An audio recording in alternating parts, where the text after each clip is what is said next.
ಭಗವದ್ಗೀತೆ ಮತ್ತು ಡಿ.ವಿ.ಜಿ. ಎರಡೂ ನಮ್ಮೆಲ್ಲರಿಗೂ ಅಚ್ಚುಮೆಚ್ಚಿನ ವಿಷಯಗಳಲ್ವಾ. ಅಂಥದ್ರಲ್ಲಿ ಡಿ.ವಿ.ಜಿ. ಅವರು ಭಗವದ್ಗೀತೆ ಬಗ್ಗೆ ಏನ್ ಕಮೆಂಟ್ ಮಾಡಿದ್ದಾರೆ, ಏನ್ ವಿಶ್ಲೇಷಣೆ ಮಾಡಿದ್ದಾರೆ. ಸುಮಾರು 2000 ವರ್ಷಗಳಲ್ಲಿ ಭಗವದ್ಗೀತೆ ಮೇಲೆ ನಮ್ಮ ದೇಶದಲ್ಲಿ ಸುಮಾರು 200-300 ಟ್ರಾನ್ಸ್ಲೇಷನ್ಸ್ ಅನುವಾದಗಳು ಬಂದಿವೆ. ಕನ್ನಡದ ಒಂದರಲ್ಲೇ ಸುಮಾರು 40-50, ಕನಿಷ್ಠ 40-50 ಅನುವಾದಗಳು ಬಂದಿರಬಹುದು. ಡಿ.ವಿ.ಜಿ. ಅವರ ಭಗವದ್ಗೀತಾ ತಾತ್ಪರ್ಯ ನಿರ್ಣಯ ಅಥವಾ ಈ ಪುಸ್ತಕಕ್ಕೆ ಇನ್ನೊಂದು ಶೀರ್ಷಿಕೆ ಇದೆ, ಜೀವನ ಧರ್ಮ ಯೋಗ. 3 ಪದಗಳ ಅರ್ಥವನ್ನ ಆಳವಾಗಿ ತಿಳ್ಕೊಂಡು ಡಿ.ವಿ.ಜಿ. ಅವರು ಈ ಶೀರ್ಷಿಕೆಯನ್ನ ಇಟ್ಟಿದ್ದಾರೆ, ಜೀವನ ಧರ್ಮ ಯೋಗ. ಧರ್ಮ ಅಂದ್ರೇನು? ಒಂದು ಚೌಕಟ್ಟು, ಒಂದು frame work, dos and don'ts, ಅಥವಾ ಈಗಿನ ನಮ್ಮ ಟೆಕ್ನಾಲಜಿಕಲ್ ಜಾರ್ಗನ್ ಅಲ್ಲಿ ಹೇಳ್ಬೇಕಂದ್ರೆ ಬೆಸ್ಟ್ ಪ್ರಾಕ್ಟೀಸಸ್, ಅದು ಧರ್ಮ. ಜೀವನಕ್ಕೆ ಯಾವತ್ತೋ ಯಾವಾಗೋ ಎಲ್ಲೋ ಸಿಗತ್ತೆ ನಿಂಗೆ ಸ್ವರ್ಗ ಸಿಗತ್ತೆ, ಮೋಕ್ಷ, ಅದಕ್ಕಿಂತ ಮುಖ್ಯವಾಗಿ ಜೀವನ ಧರ್ಮ ಯೋಗ. ಯೋಗ ಅಂದರೆ ಸಂಸ್ಕೃತದ ಯುಜ್ ಧಾತುವಿನಿಂದ ಬಂದ ಪದ ಯೋಗ. ಯುಜ್ ಅಂದರೆ ಒಂದುಗೂಡಿಸುವುದು, ಇಂಟಿಗ್ರೇಟಿಂಗ್ ಬಿಯಾಂಡ್ ಡ್ಯುಯಾಲಿಟಿ, ದ್ವಂದ್ವಗಳನ್ನ ಮೀರಿ ಅಂಶ ಮಟ್ಟದಲ್ಲಿ ಒಂದಾಗುವುದು ಯೋಗ, ಅದು ಅದ್ವೈತ. ಡಿ.ವಿ.ಜಿ. ಅವರ ಈ ಜೀವನ ಧರ್ಮ ಯೋಗ ಅಥವಾ ಭಗವದ್ಗೀತಾ ತಾತ್ಪರ್ಯ ನಿರ್ಣಯ ಪುಸ್ತಕ ಅನ್ಯ ಅನುವಾದಗಳ ಹಾಗೆ ಒಂದು ಅನುವಾದಿತ ಪುಸ್ತಕ ಅಲ್ಲ. ಅದು ಪ್ರಪ್ರಥಮವಾಗಿ ನಾವು ತಿಳ್ಕೋಬೇಕು. ಡಿ.ವಿ.ಜಿ. ಅವರು ಭಗವದ್ಗೀತೆಯನ್ನ ಶ್ಲೋಕ ಬೈ ಶ್ಲೋಕ, ಒಂದೊಂದೇ ಶ್ಲೋಕ ತಗೊಂಡು ಅದನ್ನ ಅನುವಾದ ಮಾಡಿಲ್ಲ. ದೊಡ್ಡ ದೊಡ್ಡ ಚಿಂತಕರು, ಆಧ್ಯಾತ್ಮಿಕ ಸಿದ್ಧಿಯನ್ನ ಪಡ್ಕೊಂಡವರು ಅದ್ಭುತವಾಗಿ ಮಾಡಿದ್ದಾರೆ. ಶಂಕರರ್ ಮಾಡಿದ್ದಾರೆ, ರಾಮಾನುಜರ್ ಮಾಡಿದ್ದಾರೆ, ಮಧ್ವರ್ ಮಾಡಿದ್ದಾರೆ. ಸುಮಾರು ಕೊನೆಯ 150 ವರ್ಷಗಳಲ್ಲಂತೂ ಹಿಂದಿನ 2000 ವರ್ಷಗಳಲ್ಲಿ ಎಷ್ಟು ಟ್ರಾನ್ಸ್ಲೇಷನ್ಸ್ ಬಂದಿದ್ದು ಅದಕ್ಕಿಂತ ಹೆಚ್ಚು ಅನುವಾದಗಳು ಬಂದಿವೆ. ದಯಾನಂದ ಸರಸ್ವತಿಗಳು ಮಾಡಿದ್ರು. ನಂತರ ಭಾರತದ ಸ್ವಾತಂತ್ರ್ಯ ಸಂಗ್ರಾಮದಲ್ಲಿ ಅತ್ಯಂತ ಪ್ರಮುಖ ಪಾತ್ರವನ್ನು ವಹಿಸಿದ ಶ್ರೇಷ್ಠರಲ್ಲಿ ಒಬ್ಬರಾದ ಬಾಲ್ ಗಂಗಾಧರನಾಥ್ ತಿಲಕರು ಗೀತಾ ರಹಸ್ಯ ಅಂತ ಅವರ ರೀತಿ, ಅವರ ಚಿಂತನೆಗಳಿಗೆ ಅನುಗುಣವಾಗಿ ಹೊಂದಿಕೊಳ್ಳುವಂತೆ ಅನುವಾದವನ್ನ ಮಾಡಿದ್ರು. ತಿಲಕರು ನಮ್ಮ ದೇಶದ ಆಗಿನ ಪರಿಸ್ಥಿತಿ, ಸುಮಾರು 120 ವರ್ಷಗಳ ಹಿಂದೆ ನಮ್ಮ ದೇಶದಲ್ಲಿ ಸ್ವಾತಂತ್ರ್ಯ ಅಂದ್ರೇನು, ಯಾಕೆ ಸ್ವಾತಂತ್ರ್ಯ ಬೇಕು ಅನ್ನೋದೇ ಗೊತ್ತಿಲ್ಲದಿದ್ದಾಗ ಸ್ವಾತಂತ್ರ್ಯದ ಕಿಚ್ಚನ್ನ ಹತ್ತಿಸುವ ಸಲುವಾಗಿ ಕರ್ಮಯೋಗ ಅಂದರೆ ನಾವು ಕೆಲಸ ಮಾಡೋದು, ಕರ್ಮ ಅಂದರೆ ಭಗವದ್ಗೀತೆಯ ಚೌಕಟ್ಟಿನಲ್ಲಿ ಕೆಲಸ, ಪ್ರವೃತ್ತಿ ಧರ್ಮವನ್ನ ಎಂಫಸೈಸ್ ಮಾಡೋ ಸಲುವಾಗಿ ಗೀತಾ ರಹಸ್ಯ ಅನ್ನುವ ತರ್ಜುಮೆಯನ್ನ, ಭಗವದ್ಗೀತೆಯ ತರ್ಜುಮೆಯನ್ನ ಕರ್ಮಯೋಗಕ್ಕೆ ಹೆಚ್ಚು ಅನುಗುಣವಾಗುವಂತೆ ಮಾಡಿದ್ರು. ಅವರ ನಂತರ ಬಂದ, ಅವರಿಂದಲೇ ಪ್ರಭಾವಿತರಾದ ಮಹಾನ್ ಯೋಗಿಗಳು ಅರವಿಂದರು ಅವರ ಇಂಟಿಗ್ರಲ್ ಯೋಗ ಅಥವಾ ಸೂಪರ್ ಮೈಂಡ್ ಕಾನ್ಸೆಪ್ಟ್ಗೆ ಅನುಗುಣವಾಗುವಂತೆ ಮಾಡಿದ್ರು. ಅಂದ್ರೆ ಇಲ್ಲಿ ಶಂಕರರಿಗಿರ್ಬೋದು, ರಾಮಾನುಜರಿರ್ಬೋದು, ಮಧ್ವರು ತಮ್ಮ ಒಂದು ತಾತ್ವಿಕತೆ ಇದೆಯಲ್ಲ, ಅದ್ವೈತ, ವಿಶಿಷ್ಟಾದ್ವೈತ ಮತ್ತು ದ್ವೈತ, ಈ ತತ್ವಗಳಿಗೆ ಅನುಗುಣವಾಗುವಂತೆ ಅವರವರು ತರ್ಜುಮೆ ಮಾಡಿಕೊಂಡಿದ್ರೆ ಮುಂದೂ ಸಹ ಎಲ್ಲ ಸಂಘ ಸಂಸ್ಥೆಗಳು, ಚಿಂತಕರು ಅವರ ಚಿಂತನೆಗೆ ಅನುಗುಣವಾಗಿ ಭಗವದ್ಗೀತೆಯನ್ನ ಅನುವಾದ ಮಾಡಿದ್ದಾರೆ. ಯಾಕಾಗೆ? ಅದು ವರ್ಸಟ್ಯಾಲಿಟಿ ಆಫ್ ಭಗವದ್ಗೀತಾ, ಅಂದರೆ ಭಗವದ್ಗೀತೆಯ ವಿಸ್ತಾರ ನಮಗೆ ಅಲ್ಲಿ ಅರ್ಥವಾಗತ್ತೆ. ಅದರ ಬಗ್ಗೆನೂ ಒಂದು ಶ್ಲೋಕ ಭಗವದ್ಗೀತೆಯಲ್ಲಿದೆ, ಯೇ ಯಥಾಮಾಂ ಪ್ರಪದ್ಯಂತೆ ತಾಂ ತಥೈವ ಭಜಾಮ್ಯಹಂ. ಅರ್ಜುನ, ಯಾರು ಹೇಗೆ ನನ್ನನ್ನ ಪೂಜಿಸಲು ಕಂಡುಕೋತಾರೋ ಮಮ ವರ್ತಮಾನುವರ್ತಂತೆ ಮನುಷ್ಯ ಪಾರ್ಥ ಸರ್ವಶಃ, ಅವ್ರಿಗೆ ಹಾಗೇ ಸಿಗ್ತೀನಿ ನಾನು. ಅಂದರೆ ನೀನು ನನ್ನನ್ನು ಹೇಗೆ ಕಂಡುಕೊಳ್ಳಲು ಪ್ರಯತ್ನಿಸ್ತೀಯೋ ಅದೇ ದಾರಿಯಲ್ಲಿ ನಾನು ನಿನಗೆ ದೊರಕ್ತೀನಿ. ಏನು ಅದ್ಭುತವಾಗಿದೆ ನೋಡಿ ಸಂದೇಶ. ಯಾವ ದಾರಿ ಅಂತ ನಾನು ಹೇಳಲ್ಲ, ನೀನು ಆ ದಾರಿಯನ್ನು ಕಂಡುಕೋ, ಅದಕ್ಕೆ ನಿನ್ನನ್ನು ನೀನು ಅಳವಡಿಸ್ಕೋ. ಘನತತ್ವ ಒಂದಕ್ಕೆ ದಿನರಾತ್ರಿ ಮನಸ್ಸೋತು ಅಳವಡಿಸ್ಕೊಂಡಾಗ ಅದೇ ದಾರಿಯಲ್ಲಿ ಸಿಗ್ತೀನಿ. ನೀನು ತಪ್ಪು ದಾರಿನೇ ನಿನಗೆ ದೈವತ್ವ ದೊಡ್ಡದು ಅನ್ನೋದಾದರೆ ತಪ್ಪು ರೀತಿನೇ ನಿನಗೆ ನಾನು ಸಿಗ್ತೀನಿ. ಇನ್ನೊಬ್ಬರಿಗೆ ತೊಂದರೆ ಕೊಡೋದೇ ನಿನ್ನ ಉದ್ದೇಶ ಅನ್ನೋದಾದರೆ ನಿನಗೂ ಆಗುವ ತೊಂದರೆ ಮೂಲಕ ನಾನು ನಿನಗೆ ಅನುಭವಕ್ಕೆ ಬರ್ತೀನಿ.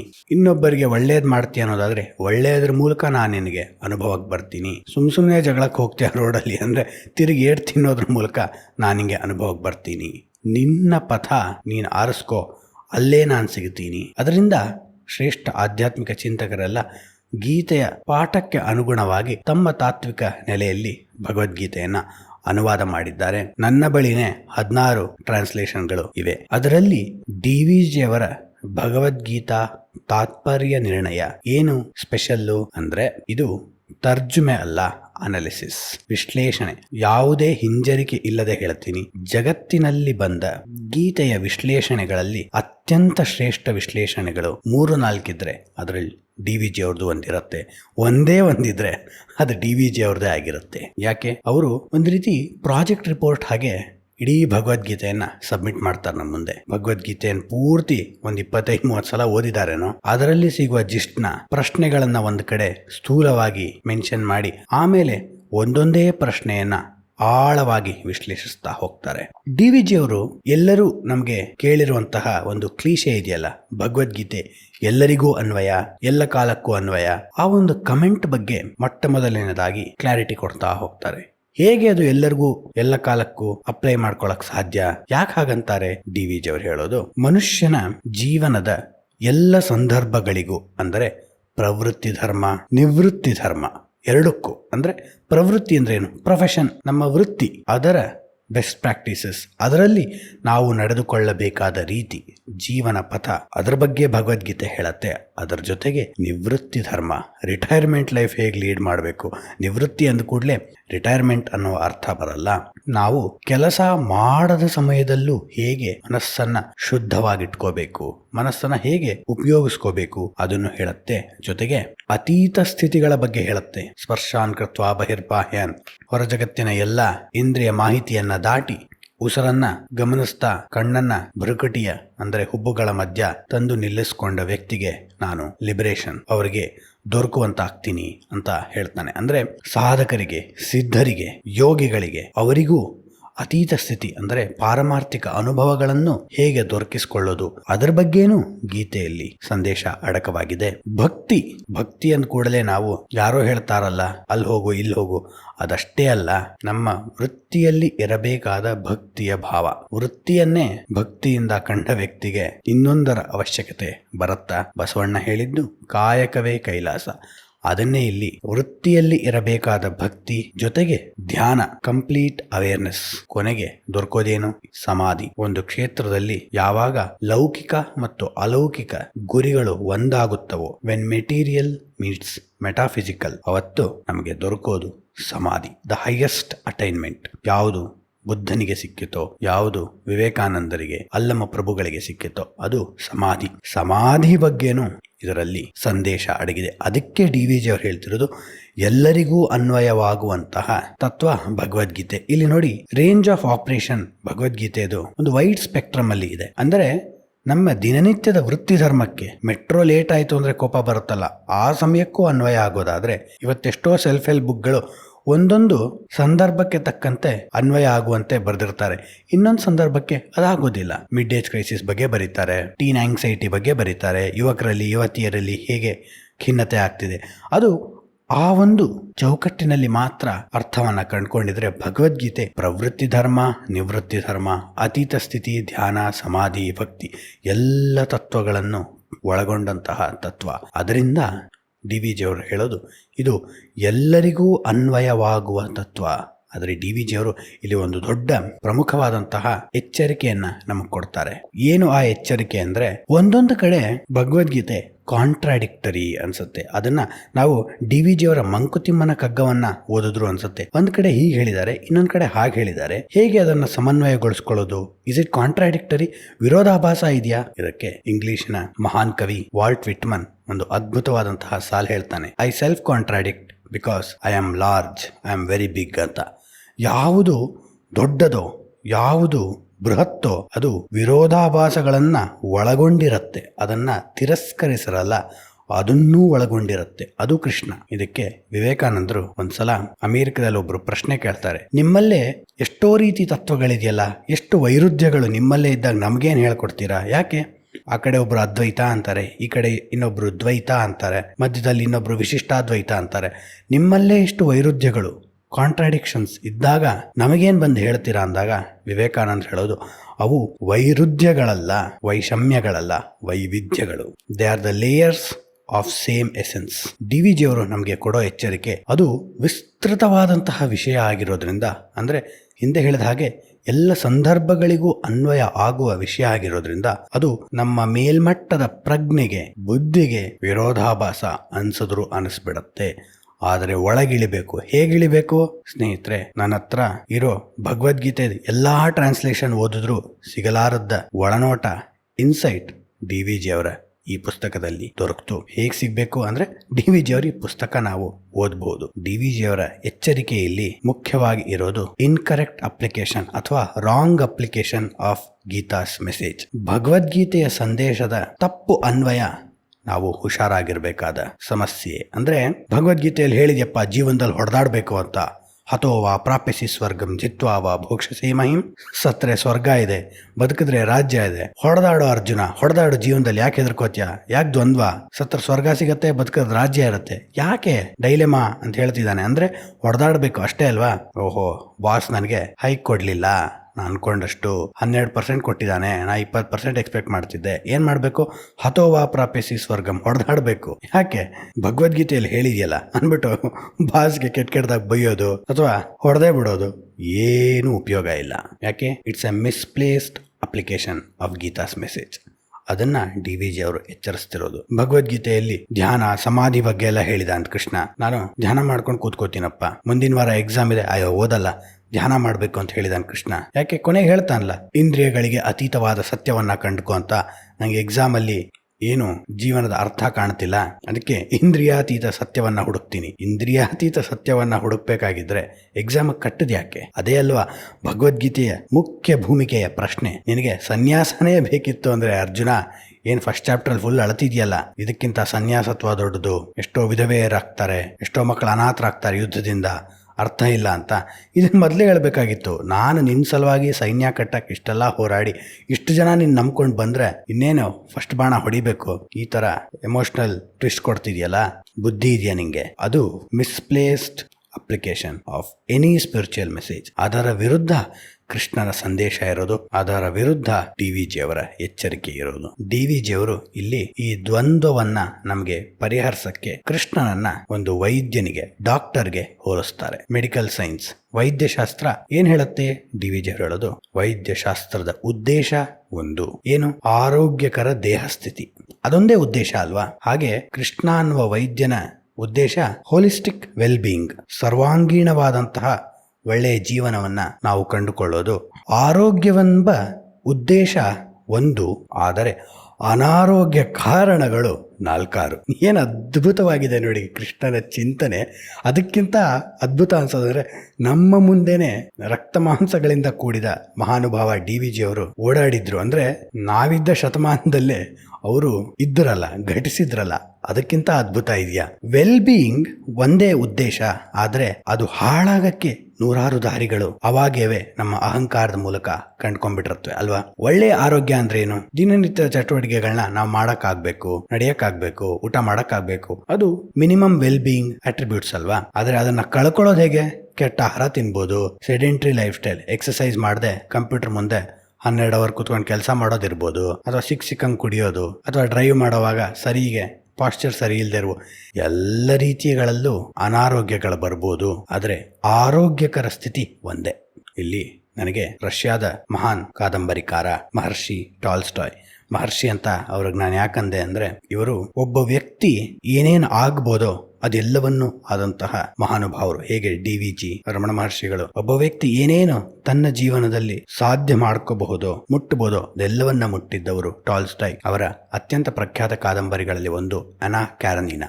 ಅದರ ಪ್ರಪ್ರಥಮ ಸಾಲು ಜಾಗತಿಕ ಸಾಹಿತ್ಯದಲ್ಲಿ ಅತ್ಯಂತ ಪ್ರಖ್ಯಾತ ಸಾಲುಗಳಲ್ಲಿ ಒಂದು.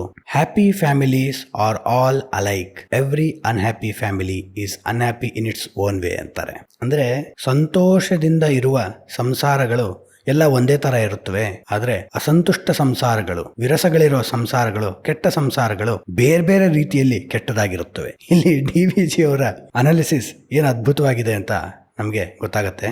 ಆರೋಗ್ಯ ಎಲ್ಲರಿಗೂ ಒಂದೇ, ಒಳ್ಳೆಯ ದೇಹ ಸ್ಥಿತಿ ಎಲ್ಲರಿಗೂ ಒಂದೇ, ಆದ್ರೆ ಅನಾರೋಗ್ಯಗಳು ಹಲವಾರು ರೀತಿ. ಮುಂದುವರೆದು ಹೇಳ್ತಾರೆ DVG ಅವರು, ರೋಗದ ರೂಪಗಳು 4, ಆದ್ದರಿಂದ ಚಿಕಿತ್ಸೆ ಮತ್ತು ಪಥ್ಯಗಳ ವಿಧಾನಗಳು 4. ಅಂದರೆ ಆರೋಗ್ಯ ಒಂದು, ಆದರೆ ಅನಾರೋಗ್ಯ ನೂರಾರು ತರ. ನೂರಾರು ರೀತಿಯ ಅನಾರೋಗ್ಯಗಳಿಗೆ ನೂರಾರು ರೀತಿಯ ಪಥ್ಯ ಅಥವಾ ಔಷಧಗಳು. ಪಥ್ಯ ಅಂದ್ರೆ ಡಯಟ್. ಮುಂದೆ DVG ಅವರು ಹೇಳೋದು, ಕಣ್ಣು ಬೇನೆಗೆ ಶುಂಠಿ ಮೆಣಸು ಕೊಡಲಾಗದು. ಕಣ್ಣೋವಿದೆ ಅಂದ್ರೆ ಆಪ್ತಮಾಲಜಿಸ್ಟ್ ಸ್ವಲ್ಪ ಶುಂಠಿ ಮೆಣಸು ಕಷಾಯ ಕುಡೀರಿ ಅಂತ ಹೇಳಲ್ಲ.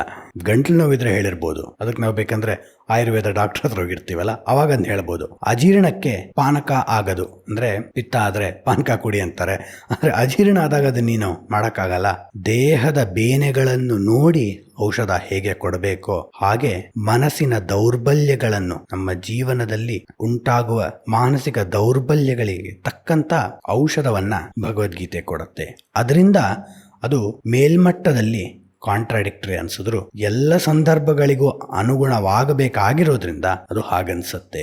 ಇದು ಪ್ರಪ್ರಥಮವಾದ ಎಚ್ಚರಿಕೆ DVG ಅವರು ಕೊಡ್ತಿರೋದು. ಗೀತೆಯು ಎಲ್ಲ ವರ್ಣ, ಎಲ್ಲ ವರ್ಗದವರಿಗೂ, ಎಲ್ಲ ಸಂದರ್ಭ, ಎಲ್ಲ ಅವಸ್ಥೆಗಳಲ್ಲಿರುವವರೆಗೂ ಉಪಯುಕ್ತವಾಗತಕ್ಕದೆಂದು ಗೀತಾಚಾರ್ಯರೇ ಸ್ಪಷ್ಟವಾಗಿ ಹೇಳಿದ್ದಾರೆ. ಅದನ್ನ ಭಗವದ್ಗೀತೆಯಲ್ಲೇ ಕೃಷ್ಣ ಹೇಳ್ತಾನೆ. ಯಾವುದೇ ತರ ಹುಟ್ಟಿರ್ಲಿ ಒಬ್ಬ ವ್ಯಕ್ತಿ, ಯಾವುದೇ ಸಂದರ್ಭದಲ್ಲಿರಲಿ ನನ್ನ ಸಂದೇಶವನ್ನ ಅನ್ವಯ ಮಾಡ್ಕೋಬಹುದು. ಆದರೆ DVG ಅವರು ಹೇಳೋದು ಮತ್ತೆ ಎಲ್ಲ ಉಪದೇಶಗಳು ಎಲ್ಲ ಕಾಲಕ್ಕೂ ಅನ್ವಯ ಆಗುವುದಿಲ್ಲ. ಅಂದ್ರೆ ಇಲ್ಲಿ DVG ಅವರು ಒತ್ತಿ ಹೇಳ್ತಿರೋದು extreme application of one message ಯಾವತ್ತೂ ಉಪಯೋಗ ಆಗಲ್ಲ. ನಾನು ದಿನಕ್ಕೆ 1 ತಾಸು ಭಗವದ್ಗೀತೆನ ಚಾಂಟ್ ಮಾಡ್ತೀನಿ, ಕೃಷ್ಣ ನನಗೆ ನೀವು ಒಳ್ಳೇದೇ ಮಾಡಲಿಲ್ಲಲ್ಲ. ಕೃಷ್ಣ ಅದನ್ನ ಹೇಳೇ ಇಲ್ಲ. ಕೃಷ್ಣ ಹೇಳಿರೋದು ಕ್ಲಿಯರ್ ಆಗಿದೆ. ನಾನೇನು ನಿನ್ನನ್ನು ಉದ್ಧಾರ ಮಾಡಕ್ ಸಾಧ್ಯವಿಲ್ಲ. ಉದ್ಧರೇತ್ ಆತ್ಮನಾತ್ಮಾನಂ ಅನಾತ್ಮಾನಂ ಅವಸಾದಯೇತ್. ಉದ್ಧರೇತ್ ಆತ್ಮನಾತ್ಮಾನಂ. ಉದ್ಧಾರ ಅಂದ್ರೇನು? ನಿನ್ನನ್ನು ನೀನೇ ಅಪ್ಲಿಫ್ಟ್ ಮಾಡ್ಕೋಬೇಕು, ಉದ್ಧಾರ ಮಾಡ್ಕೋಬೇಕು. ಅದನ್ನು ಬಿಟ್ಟು ಇನ್ನೊಬ್ರು ಉದ್ಧಾರ ಮಾಡ್ತಾರೆ ಅಂತ ಕೂತ್ರೆ ಅನಾತ್ಮಾನಂ ಅವಸಾದಯೇತ್. ಆತ್ಮ ಇಲ್ಲದೆ ಅವಸಾನದ ಕಡೆ ಅಂದ್ರೆ ನಿಶಕ್ತಿ ಮತ್ತು ಸಾವಿನ ಕಡೆ ಹೊರಡತ್ತೆ ನಿನ್ನ ಮನಸ್ಸು. ಆತ್ಮೈವ ಹಿ ಆತ್ಮನೋ ಬಂಧುರ್ ಅಂದ್ರೆ ನಿನಗ್ ನೀನೇ ಬಂಧು, ಮಿತ್ರ, ಸ್ನೇಹಿತ.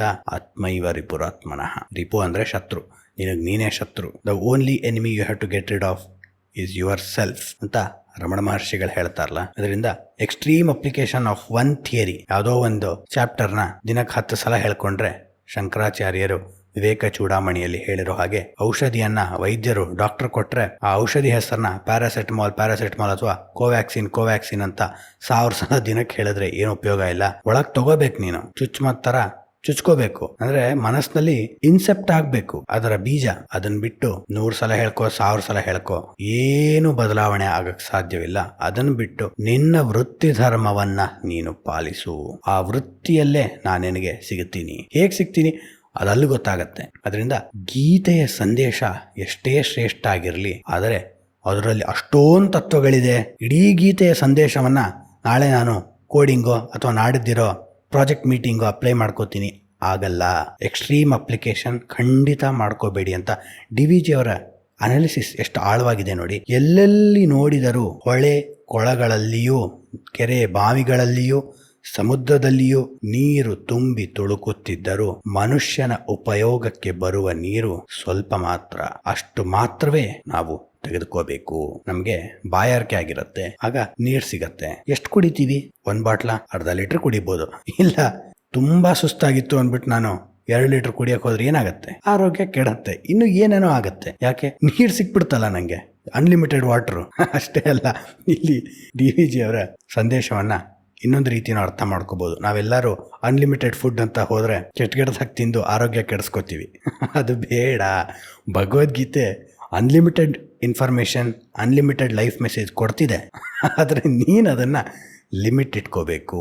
ಅದರಲ್ಲಿ ಎಷ್ಟೇ ಉಪದೇಶಾಂಶಗಳಿದ್ದರೂ ವಿವೇಕಿ ಅವುಗಳಲ್ಲಿ ತನಗೆ ಹೊಂದತಕ್ಕದನ್ನು ಆರಿಸಿ ಸ್ವೀಕರಿಸುತ್ತಾನೆ. ಭಗವದ್ಗೀತೆಯ ತತ್ವಗಳನ್ನೆಲ್ಲ ಅರ್ಜುನನಿಗೆ ಕೃಷ್ಣ ಹೇಳಿದ್ಮೇಲೆ ಯಥೇಚ್ಛಸಿ ತಥಾಕುರು, ಇದನ್ನ ವೇದವ್ಯಾಸರ ಮೂಲ ಮಹಾಭಾರತದಲ್ಲಿ ಮತ್ತೆ ಮತ್ತೆ ಬರ್ತಿರುತ್ತೆ. ಕೃಷ್ಣ ಎಲ್ಲ ಬೋಧನೆಗಳನ್ನು ಚಿಕ್ಕ ಚೇಂಜಸ್ ಹೇಳ್ತಾ ಹೋಗ್ತಾನಲ್ಲ.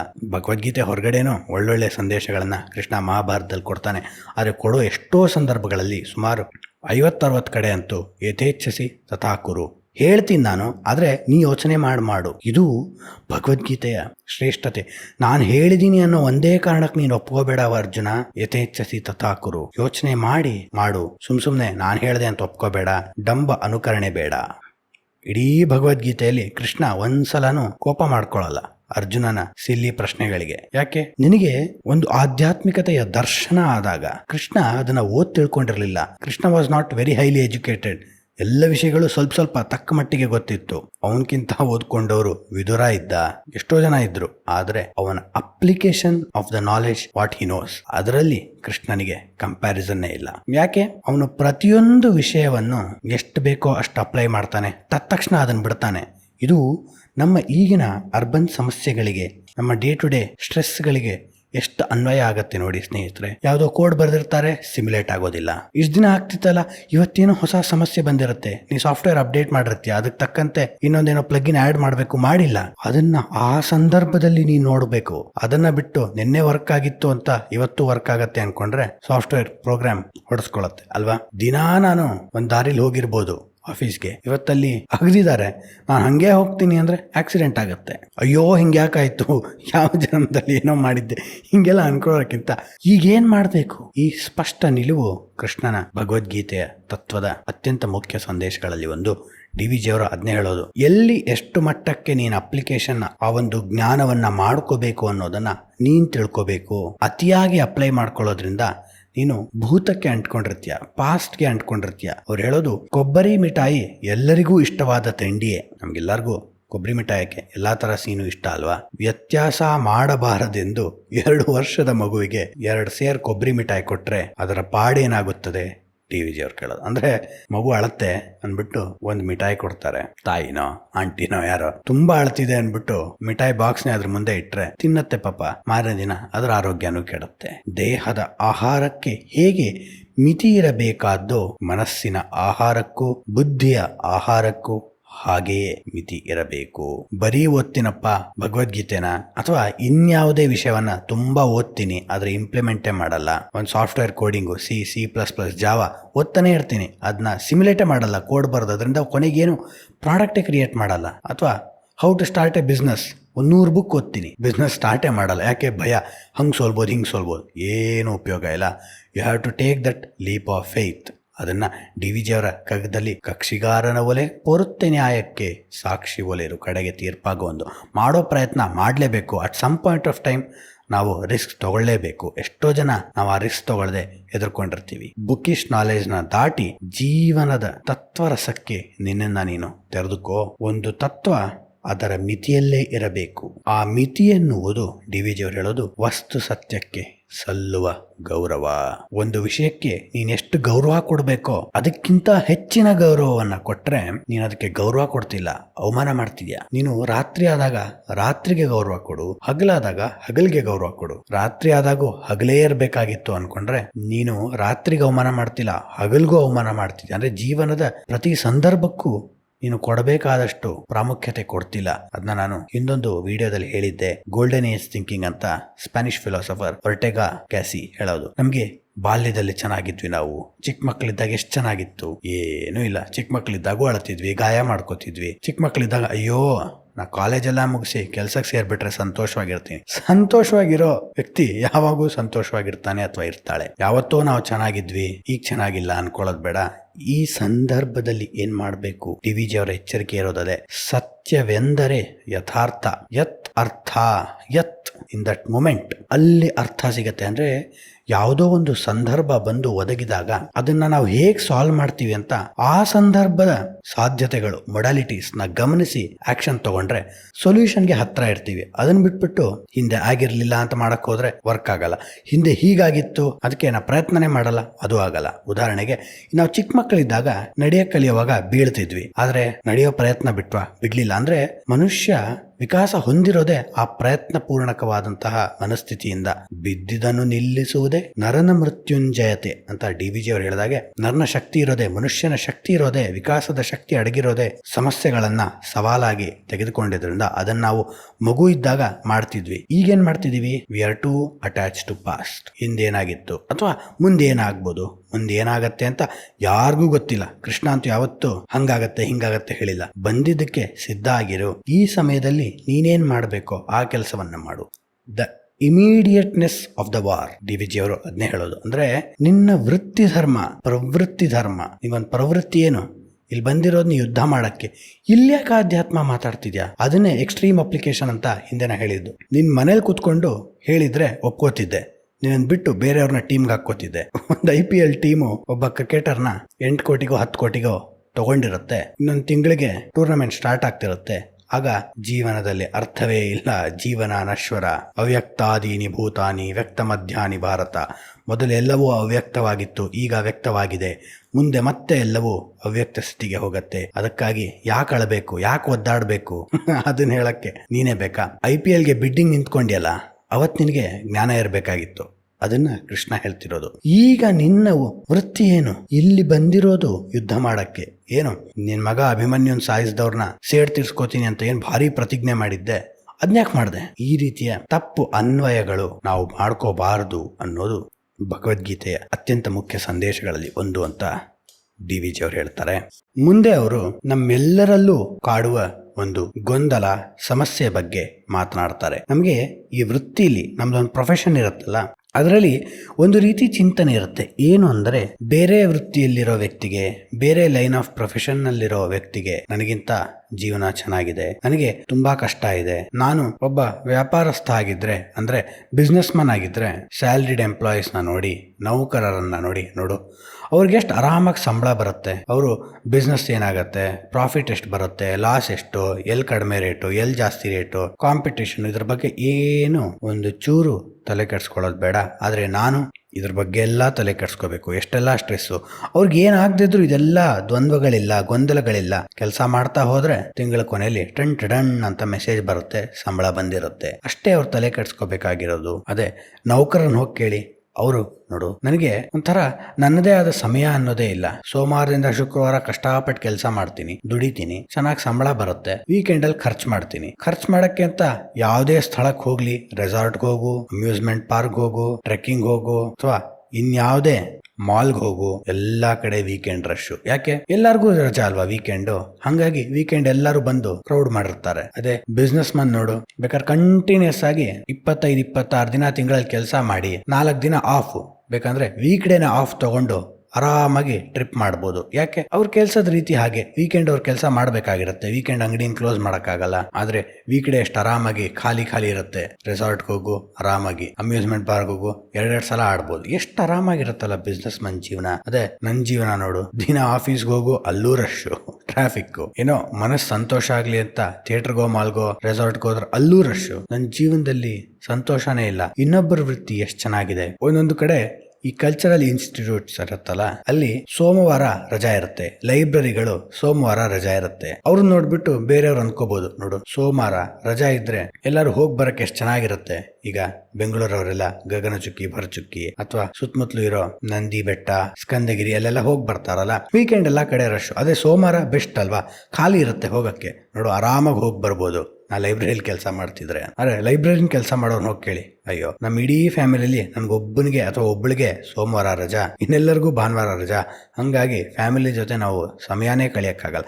ಅಂದ್ರೆ ಇನ್ನೊಬ್ಬರ ವೃತ್ತಿ ಸಂತೋಷವಾಗಿದೆ, ನಮ್ಮ ವೃತ್ತಿಯಲ್ಲಿ ಅಸಂತುಷ್ಟತೆ ಇದೆ, ಕಷ್ಟ ಇದೆ. ಇದು ಯಾಕೆ ನಮ್ಮಲ್ಲಿ ಈ ಚಿಂತನೆ ಹೇಳತ್ತೆ ಅಂದ್ರೆ ಸ್ನೇಹಿತರೆ, ಇದರ ಮೂಲ ಸೆಲೆ ಅಡಗಿರೋದು ನಮಗೆ ಇನ್ನೊಬ್ಬರ ಜೀವನ ಆರಾಮು ಅನ್ನುವ ಮನಸ್ಥಿತಿ ಆಳವಾಗಿ ಬೇರೂರ್ಬಿಟ್ಟಿದೆ. ನಮಗೊಂದೇ ಕಷ್ಟ, ಇನ್ನೊಬ್ಬರಿಗೆ ನಮ್ಮ ಜೀವನ ಊಹಿಸ್ಕೊಳ್ಳಕ್ಕೂ ಸಾಧ್ಯವಾಗದಷ್ಟು ಕಷ್ಟ ಇದೆ. ಆದ್ರೆ ಅವ್ರ ಜೀವನ ಎಷ್ಟು ಸಂತೋಷವಾಗಿದೆ, ಯಾಕಷ್ಟು ಒದ್ದಾಡ್ತಾರೆ. ಆ ಮನಸ್ಥಿತಿಯಲ್ಲಿ ಬಿದ್ದು ನಾವು ಒದ್ದಾಡ್ತಿರುವಾಗ DVG ಅವರು ಭಗವದ್ಗೀತೆಯ ಒಂದು ಶ್ಲೋಕವನ್ನ ತೆಗೆದುಕೊಂಡು ಅನಲೈಸ್ ಮಾಡ್ತಾರೆ. ಶ್ರೇಯಾನ್ ಸ್ವಧರ್ಮೋ ವಿಗುಣಃ ಪರಧರ್ಮಾತ್ ಸ್ವನುಷ್ಠಿತಾತ್. ಭಗವದ್ಗೀತೆಯಲ್ಲಿ ಕೃಷ್ಣ ಹೇಳೋದು, ನಮ್ಮ ವೃತ್ತಿಯನ್ನ ನಾವು ಮಾಡೋದು ಎಲ್ಲಕ್ಕಿಂತ ಶ್ರೇಷ್ಠ. ಅದನ್ನ ಬಿಟ್ಟು ಇನ್ನೊಬ್ಬರ ವೃತ್ತಿಯನ್ನ ಆಯ್ಕೆ ಮಾಡಿಕೊಂಡು ಅದರಲ್ಲಿ ಯಶಸ್ವಿ ಆಗೋದಕ್ಕಿಂತ ನಮ್ಮ ವೃತ್ತಿಯಲ್ಲೇ ನಾವು ಎಷ್ಟೇ ಕಷ್ಟ ಇದ್ರೂ ಅಲ್ಲೇ ನಾವು ಜೀವನ ಸತ್ಯವನ್ನ ಕಂಡ್ಕೋಬೇಕು. ಈ IT ಪ್ರೊಫೆಷನಲ್ಸ್ ಅಲ್ಲಿ ಒಂದು ಮನಸ್ಥಿತಿ ಇರುತ್ತೆ ಅಲ್ವಾ. ಸಾಫ್ಟ್ವೇರ್ ಡೆವಲಪರ್ ಆಗಿದ್ರೆ ನೋಡು, ಟೆಸ್ಟಿಂಗ್ ಅವ್ರಿಗೆ ಏನು ಕಷ್ಟ ಇಲ್ಲ, ನಾವೆಲ್ಲ ಕಷ್ಟಪಟ್ಟು ಕಳಿಸ್ತೀವಿ, ಅವ್ರು ಟೆಸ್ಟ್ ಮಾಡ್ಕೊಂಡು ಕೂತ್ಕೊಳ್ಳೋದು. ಟೆಸ್ಟಿಂಗ್ ಮಾಡೋರಿಗೆ ಸಾಫ್ಟ್ವೇರ್ ಡೆವಲಪರ್ಗೆ 30-40% ಹೈಕ್ ಇರುತ್ತೆ, ನಮಗೆ 15% 10% ಕೊಟ್ರೆ ಜಾಸ್ತಿ. ಅದು ಅಲ್ಲದೆ ನಮ್ಮಲ್ಲಿ ಒಂಥರ ಟೆಸ್ಟಿಂಗ್ ಮಾಡಿ ಮಾಡಿ ಮಾಡಿ ಮೊನೋಟನಸ್ ಮೈಂಡ್ ಸೆಟ್ ಬಂದ್ಬಿಡಿದೆ. ಅವ್ರಿಗೆ ನೋಡು ಎಷ್ಟು ಕ್ರಿಯೇಟಿವ್ ಆಗಿ ಮಾಡ್ಬೋದು. ಅವರಿಬ್ರು ಗ್ರಾಫಿಕ್ ಡಿಸೈನರು, ವಿಡಿಯೋ ಎಡಿಟರ್, ಅವ್ರ ಹತ್ರ ನೋಡು, ಅವ್ರದ್ದು ಇದ್ದು ಒಳ್ಳೆ ಕೆಲಸ ಅಲ್ವಾ, ಎಷ್ಟು ಚೆನ್ನಾಗಿ ಹೊಸದೇನಾದ್ರೂ ಮಾಡ್ಬೋದು. ನಮ್ಮಲ್ಲಿ ಹಿಂಗೆ ಅಂದ್ರೆ ನನ್ನ ವೃತ್ತಿ, ನನ್ನ ಕ್ಷೇತ್ರ ನಶ್ವರ, ಅವ್ರ ಕ್ಷೇತ್ರ ಚೆನ್ನಾಗಿದೆ ಅದಲ್ಲ ಕೃಷ್ಣ ಹೇಳ್ತಿರೋದು. ನಮ್ಮ ವೃತ್ತಿಯನ್ನ ಪ್ರಿಸ್ಕ್ರೈಬ್ಡ್ ಡ್ಯೂಟಿ ಅದನ್ನ ಮಾಡೋದು, ಇವೊಂದು ಅದರಲ್ಲಿ ಒಂದಿಷ್ಟು ತಪ್ಪುಗಳಾಗ್ತಿದ್ರು, ನಮಗೆ ಕಷ್ಟ ಆಗ್ತಿದ್ರು, ಅದನ್ನೇ ಸಹಿಸ್ಕೊಂಡು ಮಾಡೋದ್ರಿಂದ ಅಲ್ಲಿ ನಮಗೊಂದು ವಿವೇಕ ಹುಟ್ಟತ್ತೆ. ವೃತ್ತಿ ವಿವೇಕ ನಾವೇ ಕಂಡುಕೋಬೇಕು. ಅದನ್ನ ಬಿಟ್ಟು ಇನ್ಯಾರೋ ಹೇಳ್ತಾರೆ ನೋಡು, ಈಗ MBA ಮಾಡಿಕೊಂಡು ಇನ್ನೊಂದು ಯಾವುದೋ ಮ್ಯಾನೇಜ್ಮೆಂಟ್ ಫೀಲ್ಡ್ಗೆ ಹೋಗ್ಬಿಡು. ಯಾಕೆ? ಪ್ರಾಜೆಕ್ಟ್ ಮ್ಯಾನೇಜರ್ಸು ಏನು ಕೆಲಸ ಮಾಡೋದೇ ಇಲ್ಲ, ಬೇರೆಯವ್ರು ಮಾಡಿದ್ರೆ ಟ್ರ್ಯಾಕ್ ಮಾಡ್ತಿರೋದಷ್ಟೇ. ಪ್ರಾಜೆಕ್ಟ್ ಮ್ಯಾನೇಜರ್ನ ಹೋಗಿ ಕೇಳು, ಅವರು ಏನಪ್ಪ ನನ್ನ ಕೈಯಲ್ಲಿ ಏನೂ ಇಲ್ಲ ಅಂತ ಎಷ್ಟು ಸ್ಟ್ರೆಸ್ ಆಗುತ್ತೆ, ನನಗೆ ಟೆಕ್ನಿಕಲ್ ಡೀಟೇಲ್ಸ್ ಅರ್ಥ ಆಗಲ್ಲ, ಅವರು ಲೇಟ್ ಆಗ್ತಿದೆ ಯಾಕೆ ಅಂತ ಕೇಳಿದ್ರೆ ಏನೋ ಕಾರಣ ಹೇಳ್ತಾರೆ, ಅದು ನಿಜಾನೋ ಸುಳ್ಳೋ ಗೊತ್ತಿಲ್ಲ, ಯಾಕಾದರೂ ಪ್ರಾಜೆಕ್ಟ್ ಮ್ಯಾನೇಜರ್ ಅದು. ಅಂದರೆ ನಾವು ಸಂತೋಷವಾಗಿರಬೇಕು ವೃತ್ತಿಲಿ ಅಂತ ಡಿಸೈಡ್ ಮಾಡಿಕೊಂಡ್ರೆ ಅಲ್ಲೇ ನಾವು ಎಕ್ಸ್ಪ್ಲೋರ್ ಮಾಡ್ತೀವಿ, ಹುಡುಕಾಟವನ್ನು ನಡೆಸ್ತೀವಿ, ಅಲ್ಲಿ ದಾರಿ ಕಾಣಿಸುತ್ತೆ. ಅದನ್ನು ಬಿಟ್ಟು ಇಲ್ಲ ಈ ವ್ಯಕ್ತಿ ಪಥ ಸರಿ ಇದೆ ಅಂತ ಅಲ್ಲಿ ಹೋಗೋದು, ಅಲ್ಲಿ ಹೋದರೆ ಅಲ್ಲಿ ಇದ್ದಿದ್ದು ಸಮಸ್ಯೆಗಳು ಜಾಸ್ತಿ ಇರುತ್ತೆ. ಬಹುಶಃ ನಮ್ಮೆಲ್ಲರಿಗೂ ಈ ಮನಸ್ಥಿತಿ ಕಾಡುವಾಗ ಇನ್ನೊಬ್ಬರ ಜೀವನ ಚೆನ್ನಾಗಿದೆ, ನನ್ನ ಜೀವನ ಕಷ್ಟ ಇದೆ ಅಂತ ಅವ್ರ ಜೀವನವನ್ನ ನಾವು ಇಂಟರ್ಚೇಂಜ್ ಮಾಡ್ಕೊಳಕ್ ಆದ್ರೆ 1-2 ದಿನಾನೋ 3 ದಿನಾನೋ ನಾವು ಬಹುಶಃ ನಮ್ಮ ಜೀವನನೇ ಚೆನ್ನಾಗಿತ್ತು ಅಂತ ವಾಪಸ್ ಬಂದ್ಬಿಡ್ತೀವಿ ಅಲ್ವಾ. ಅಂದ್ರೆ ಇನ್ನೊಬ್ಬರ ಪಥವನ್ನ ತುಳಿಯೋ ಹುಚ್ಚನ್ನ ಬಿಟ್ಬಿಡು. The path to individual freedom is Bhagavad Gita. ನಿನ್ನ ವೃತ್ತಿ ನೀನು ಪ್ರಜ್ಞೆಯಿಂದ ಕೆಲಸ ಮಾಡು, ಅಲ್ಲಿ ನಿನಗೆ ಸಿಗದ ಲೌಕಿಕ ಮತ್ತು ಅಲೌಕಿಕ ಅಂಶಗಳು ಯಾವೂ ಇರೋದಿಲ್ಲ.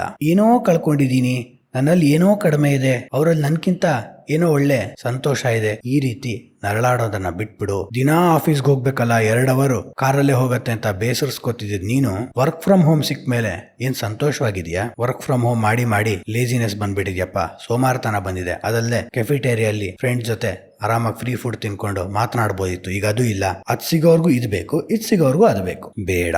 DVG ಅವರು ಕೃಷ್ಣನ ತತ್ವನ್ನ ತಂದು ಇಲ್ಲಿ ವಿಶ್ಲೇಷಣೆ ಮಾಡೋದೆ ನಮ್ಮಲ್ಲಿ ಈ ಮನಸ್ಥಿತಿ ಯಾಕೆ ಬಂದಿದೆ, ಅದಕ್ಕೆ ಕಾರಣ ಜನ ಈ ಜ್ಞಾನೋದಯ ಮೋಕ್ಷ ಅವೆಲ್ಲವೂ ಸಿಗಬೇಕಂದ್ರೆ ಇರುವುದನ್ನ ಬಿಟ್ಟು ಓಡ್ ಹೋಗ್ಬೇಕು. ಜನಕ್ಕೆ ಮೋಕ್ಷ ಲಾಭದ ವಿಷಯದಲ್ಲಿರುವ ಅತಿಯಾದ ಆತುರ ಇದಕ್ಕೆ ಕಾರಣ. ಸ್ನೇಹಿತರೆ, ಮೋಕ್ಷ ಏನು ಹಂಗಂದ್ರೆ ಅರ್ಥ? ಹಿಂದೆ ಫೆಬ್ರವರಿ ಮಾರ್ಚ್ ಅಲ್ಲಿ ಧರ್ಮ ಅರ್ಥ ಕಾಮ ಮೋಕ್ಷ ಅಂತ DVG ಅವರ ಒಂದು ಸಪರೇಟ್ ವಿಡಿಯೋ ಮಾಡಿದ್ವಿ. ಅದನ್ನ ಡಿಸ್ಕ್ರಿಪ್ಷನ್ ಬಾಕ್ಸ್ ನಲ್ಲಿ ಹಾಕಿರ್ತೇವೆ ಲಿಂಕ್ನ, ದಯವಿಟ್ಟು ಅದನ್ನ ಈ ವಿಡಿಯೋ ಆದ್ಮೇಲೆ ನೋಡಿದ್ರೆ ಆ ಧರ್ಮ ಅರ್ಥ ಕಾಮ ಮೋಕ್ಷ ಅನ್ನುವ ಚೌಕಟ್ಟಿನಲ್ಲಿ DVG ಅವರು ಹೇಗೆ ಏನೇನೋ ಹುಚ್ಚುಚ್ಚು ನಂಬಿಕೆಗಳನ್ನ ನಮ್ಮಲ್ಲಿ ಬಿತ್ತದೆ ಸ್ಪಷ್ಟನೆಯನ್ನು ಕೊಡ್ತಾರೆ ಅಂತ ಗೊತ್ತಾಗುತ್ತೆ. ಇಲ್ಲಿ ಅದೇ ವಿಷಯದ ಸಾರಾಂಶವನ್ನ DVG ಅವರು ಕೊಡ್ತಿದ್ದಾರೆ, ಸಮರೈಸ್ ಮಾಡ್ತಿದ್ದಾರೆ. ಏನು? ಜನಕ್ಕೆ ಮೋಕ್ಷ ಲಾಭ ಅಥವಾ ಜ್ಞಾನೋದಯ ಅಥವಾ ಸಂತೋಷ ಅನ್ನೋದು ಯಾವುದೋ ಒಂದರಲ್ಲಿ ಇದೆ ಅನ್ನುವ ಆತುರದ ಮನಸ್ಥಿತಿ ಇದೆಯಲ್ಲ, ಅದು ನಮ್ಮ ಈ ಸಮಸ್ಯೆಗೆ ಕಾರಣ ಆಗಿದೆ. ಕೆಲಸ ಕಷ್ಟನೂ ಅಲ್ಲ ಸುಖಾನೂ ಅಲ್ಲ. ಅಲ್ಲಿ ಕೆಲಸ ವರ್ಕ್ ಈಸ್ ವರ್ಕ್. ನಿನಗದು ದುಃಖ ಅನ್ಸೋದು ಯಾವಾಗ? ನೀನು ಅದನ್ನ ಇಷ್ಟಪಟ್ಟು ಮಾಡದಿದ್ದಾಗ.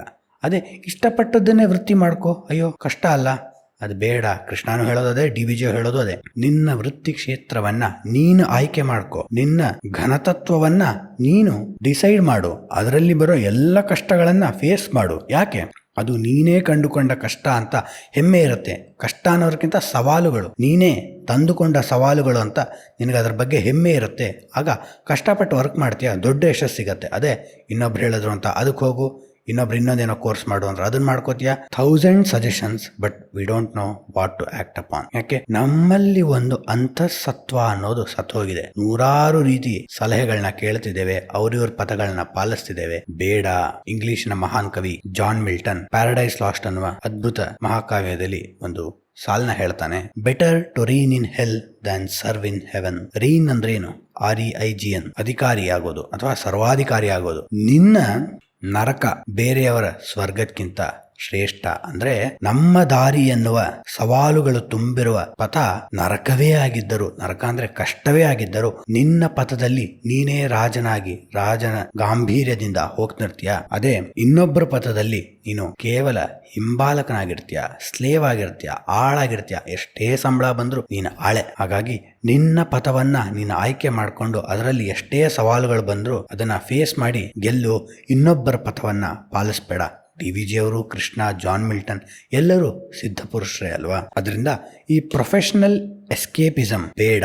DVG ಅವರು ಹೇಳೋದು ಭಗವದ್ಗೀತೆಗೆ ಮೋಕ್ಷ ಶಾಸ್ತ್ರವೆಂದು ಪ್ರಸಿದ್ಧಿ ಬಂದಿದೆ. ಹೌದು, ಮೋಕ್ಷ ಸಿಗತ್ತೆ. ಮೋಕ್ಷ ಅಂದ್ರೇನು? ಸರಳವಾಗಿ ಹೇಳ್ಬೇಕಂದ್ರೆ ನೆಮ್ಮದಿ, ಲಿಬರೇಷನ್. ಅಷ್ಟನ್ನೇ ನಾವು ತಲೆ ಕೆಡ್ಸ್ಕೋಣ. ಮೋಕ್ಷ ಅಂದ್ರೇನಪ್ಪ? ಯಾವತ್ತೋ ಎಲ್ಲೋ ಸಿಗೋದಾ? ಅಲ್ಲ. DVG ಅವರು ಹೇಳ್ತಿರೋದು ಭಗವದ್ಗೀತೆ ಅಂದ್ರೆ ಅದು ಮೋಕ್ಷಕ್ಕೆ ದಾರಿ ಅಂತ ಎಲ್ಲರೂ ಹೇಳ್ತಿದ್ದಾರೆ. ಹಾಗಾಗಿ ಬೇಗ ಬೇಗ ಆತುರವಾಗಿ ಅದರಲ್ಲಿ ಏನು ರಹಸ್ಯ ಉಂಟೋ ಬೇಗ ತಿಳಿದುಕೊಂಡು ಮೋಕ್ಷಕ್ಕೆ ಹಾರಿಬಿಡೋಣ ಅಂತ ಜನರಿಗೆ ಆತುರ. ಅಂದ್ರೆ ದಿನನಿತ್ಯದ ಕೆಲಸಗಳನ್ನ ಬಿಟ್ಟು ಓಡ್ ಹೋಗಿ ಮೋಕ್ಷವನ್ನ ಅಂದ್ರೆ ನೆಮ್ಮದಿಯನ್ನ ಕಂಡ್ಕೊಂಡ್ಬಿಡೋಣ. ಅದೇ ನಮ್ಮ ಇನ್ಸ್ಟಿಂಕ್ಟ್ ಪ್ರವೃತ್ತಿ ಅಲ್ವಾ ಸ್ನೇಹಿತರೆ. ಈ ಕಡೆ ಎಷ್ಟಿಷ್ಟ ಇಲ್ಲದಿದ್ರು ಕಷ್ಟವಾದ ಕೆಲಸ ಮಾಡ್ತಿರ್ತೀವಿ, ಒಂಥರ ಡ್ರಡ್ಜರಿ ಅಂತಾರಲ್ಲ ಹಾಗಾಗ್ಬಿಟ್ಟಿರತ್ತೆ. ಯಾಕಾರು ಮಾಡ್ತಿದ್ದೀನೋ, ಬಾಸ್ ಕಂಡ್ರೆ ಆಗಲ್ಲ, ಕೆಫಿಟೇರಿಯಾ ನೋಡ್ಕೊಳ್ಳೋ ಹುಡ್ಗನ್ ಕಂಡ್ರೆ ಆಗಲ್ಲ, ಪಾರ್ಕಿಂಗ್ ಲಾಟ್ ನೋಡ್ಕೊಳ್ಳೋ ವಾಚ್ಮನ್ ಕಂಡ್ರೆ ಆಗಲ್ಲ, ಯಾರು ಕಂಡ್ರೂ ಆಗಲ್ಲ ನಮ್ಗೆ. ಯಾಕೆ? ನಾವು ಆ ವೃತ್ತಿನ ನಮ್ಮ ಅಂತಃಸತ್ವದ ಕರೆಯಿಂದ ಆಯ್ಕೆ ಮಾಡ್ಕೊಂಡಿಲ್ಲ. ಅದನ್ ಬಿಟ್ಟು ಇನ್ಯಾರೋ ಹೇಳಿದ್ರು ಕಾನ್ಫಾರ್ಮಿಟಿ ಬಯಾಸ್ ಅಂತಾರಲ್ಲ, ನಾವು ಅವರ ರೀತಿ ಬದುಕಬೇಕು ಅನ್ನೋ ಒಂದೇ ಹುಚ್ಚಿಗೆ ಆಯ್ಕೆ ಮಾಡ್ಕೊಂಡಿದೀವಿ. ಅದರಿಂದ ನಮ್ಗೇನಾಗ್ತಿದೆ, ನೆಮ್ಮದಿ ಅನ್ನೋದು ಎಲ್ಲೋ ಡಿಸ್ಕ್ರಿಟೈಸ್ ಆಗಿ ಸಿಗತ್ತೆ. ವೀಕೆಂಡ್ ಅಲ್ಲಿ ರೆಸಾರ್ಟ್ ಹೋಗಿ ಕಾಲ್ ಚಾಚ್ಕೊಂಡು ಬೀಚಲ್ಲಿ ಕೂತ್ಕೊಂಡ್ಬಿಟ್ರೆ, ಸ್ವಿಮ್ಮಿಂಗ್ ಪೂಲ್ ಮುಂದೆ ಕೂತ್ಕೊಂಡ್ಬಿಟ್ರೆ ಆಹಾ ಇದು ನೆಮ್ಮದಿ. ಮಾಡ್ತೀವಿ, ಅದನ್ನ ತಪ್ಪಲ್ಲ ಸ್ನೇಹಿತರೆ, ಸಂತೋಷವಾಗಿ ಮಾಡ್ಬೇಕು. ಅದನ್ನ ಬಿಟ್ಟು ಪಲಾಯನವಾದದಿಂದ ಮಾಡೋ ಅವಶ್ಯಕತೆ ಇಲ್ಲ. ಮಾಡ್ತೀವಿ, ಅಲ್ಲಿ ಹೋಗ್ತೀವಿ, ಒಂದ್ ಮಟ್ಟಿಗೆ ನೆಮ್ಮದಿ ಸಿಗತ್ತೆ. ಆದ್ರೆ ಸ್ನೇಹಿತರೆ, ಇಲ್ಲಿ ಉಂಟಾಗುವ ಸಮಸ್ಯೆ ಏನ್ ಹೇಳಿ? ನಾವು ಅನ್ಕೊಂಡಷ್ಟು ಸಂತೋಷ ಆಗ್ಲಿಲ್ವಲ್ಲ, ನಾ ಅನ್ಕೊಂಡಷ್ಟು ನೆಮ್ಮದಿ ಸಿಕ್ಕಿಲ್ವಲ್ಲ. ಯಾಕೆ ಹೀಗೆ? ಅದಕ್ಕೆ ಕಾರಣ ನೀನು ಈ ಯಾತ್ರೆಯನ್ನು, ಪ್ರವಾಸವನ್ನು ಒಂದು ಎಸ್ಕೇಪ್ ರೀತಿ ನೋಡ್ತಿದ್ಯಾ. ಅದನ್ನೇ DVG ಅವರು ಇಲ್ಲಿ ಕ್ರಿಟಿಸೈಸ್ ಮಾಡ್ತಿರೋದು. ಬೇಗ ಅನುಭವಿಸಿ ಮೋಕ್ಷಕ್ಕೆ ಹಾರಿ ಬಿಡೋಣ ಅಂತ ಜನರ ಆತುರ. ಅದಷ್ಟೇ ಅಲ್ಲ, ಎಷ್ಟೋ ತೀರ್ಥಯಾತ್ರೆಯನ್ನು ನೋಡಿದ್ರೆ ನಮ್ಗೆ ಮೋಕ್ಷ ಸಿಗತ್ತೆ ಏನೇನೋ ಹೇಳಿರ್ತಾರಲ್ಲ. ಇದ್ರ ಬಗ್ಗೆ ಮುಂದೆ DVG ಅವರು ಇನ್ನೂ ಅದ್ಭುತವಾಗಿ ಹೇಳ್ತಾರೆ.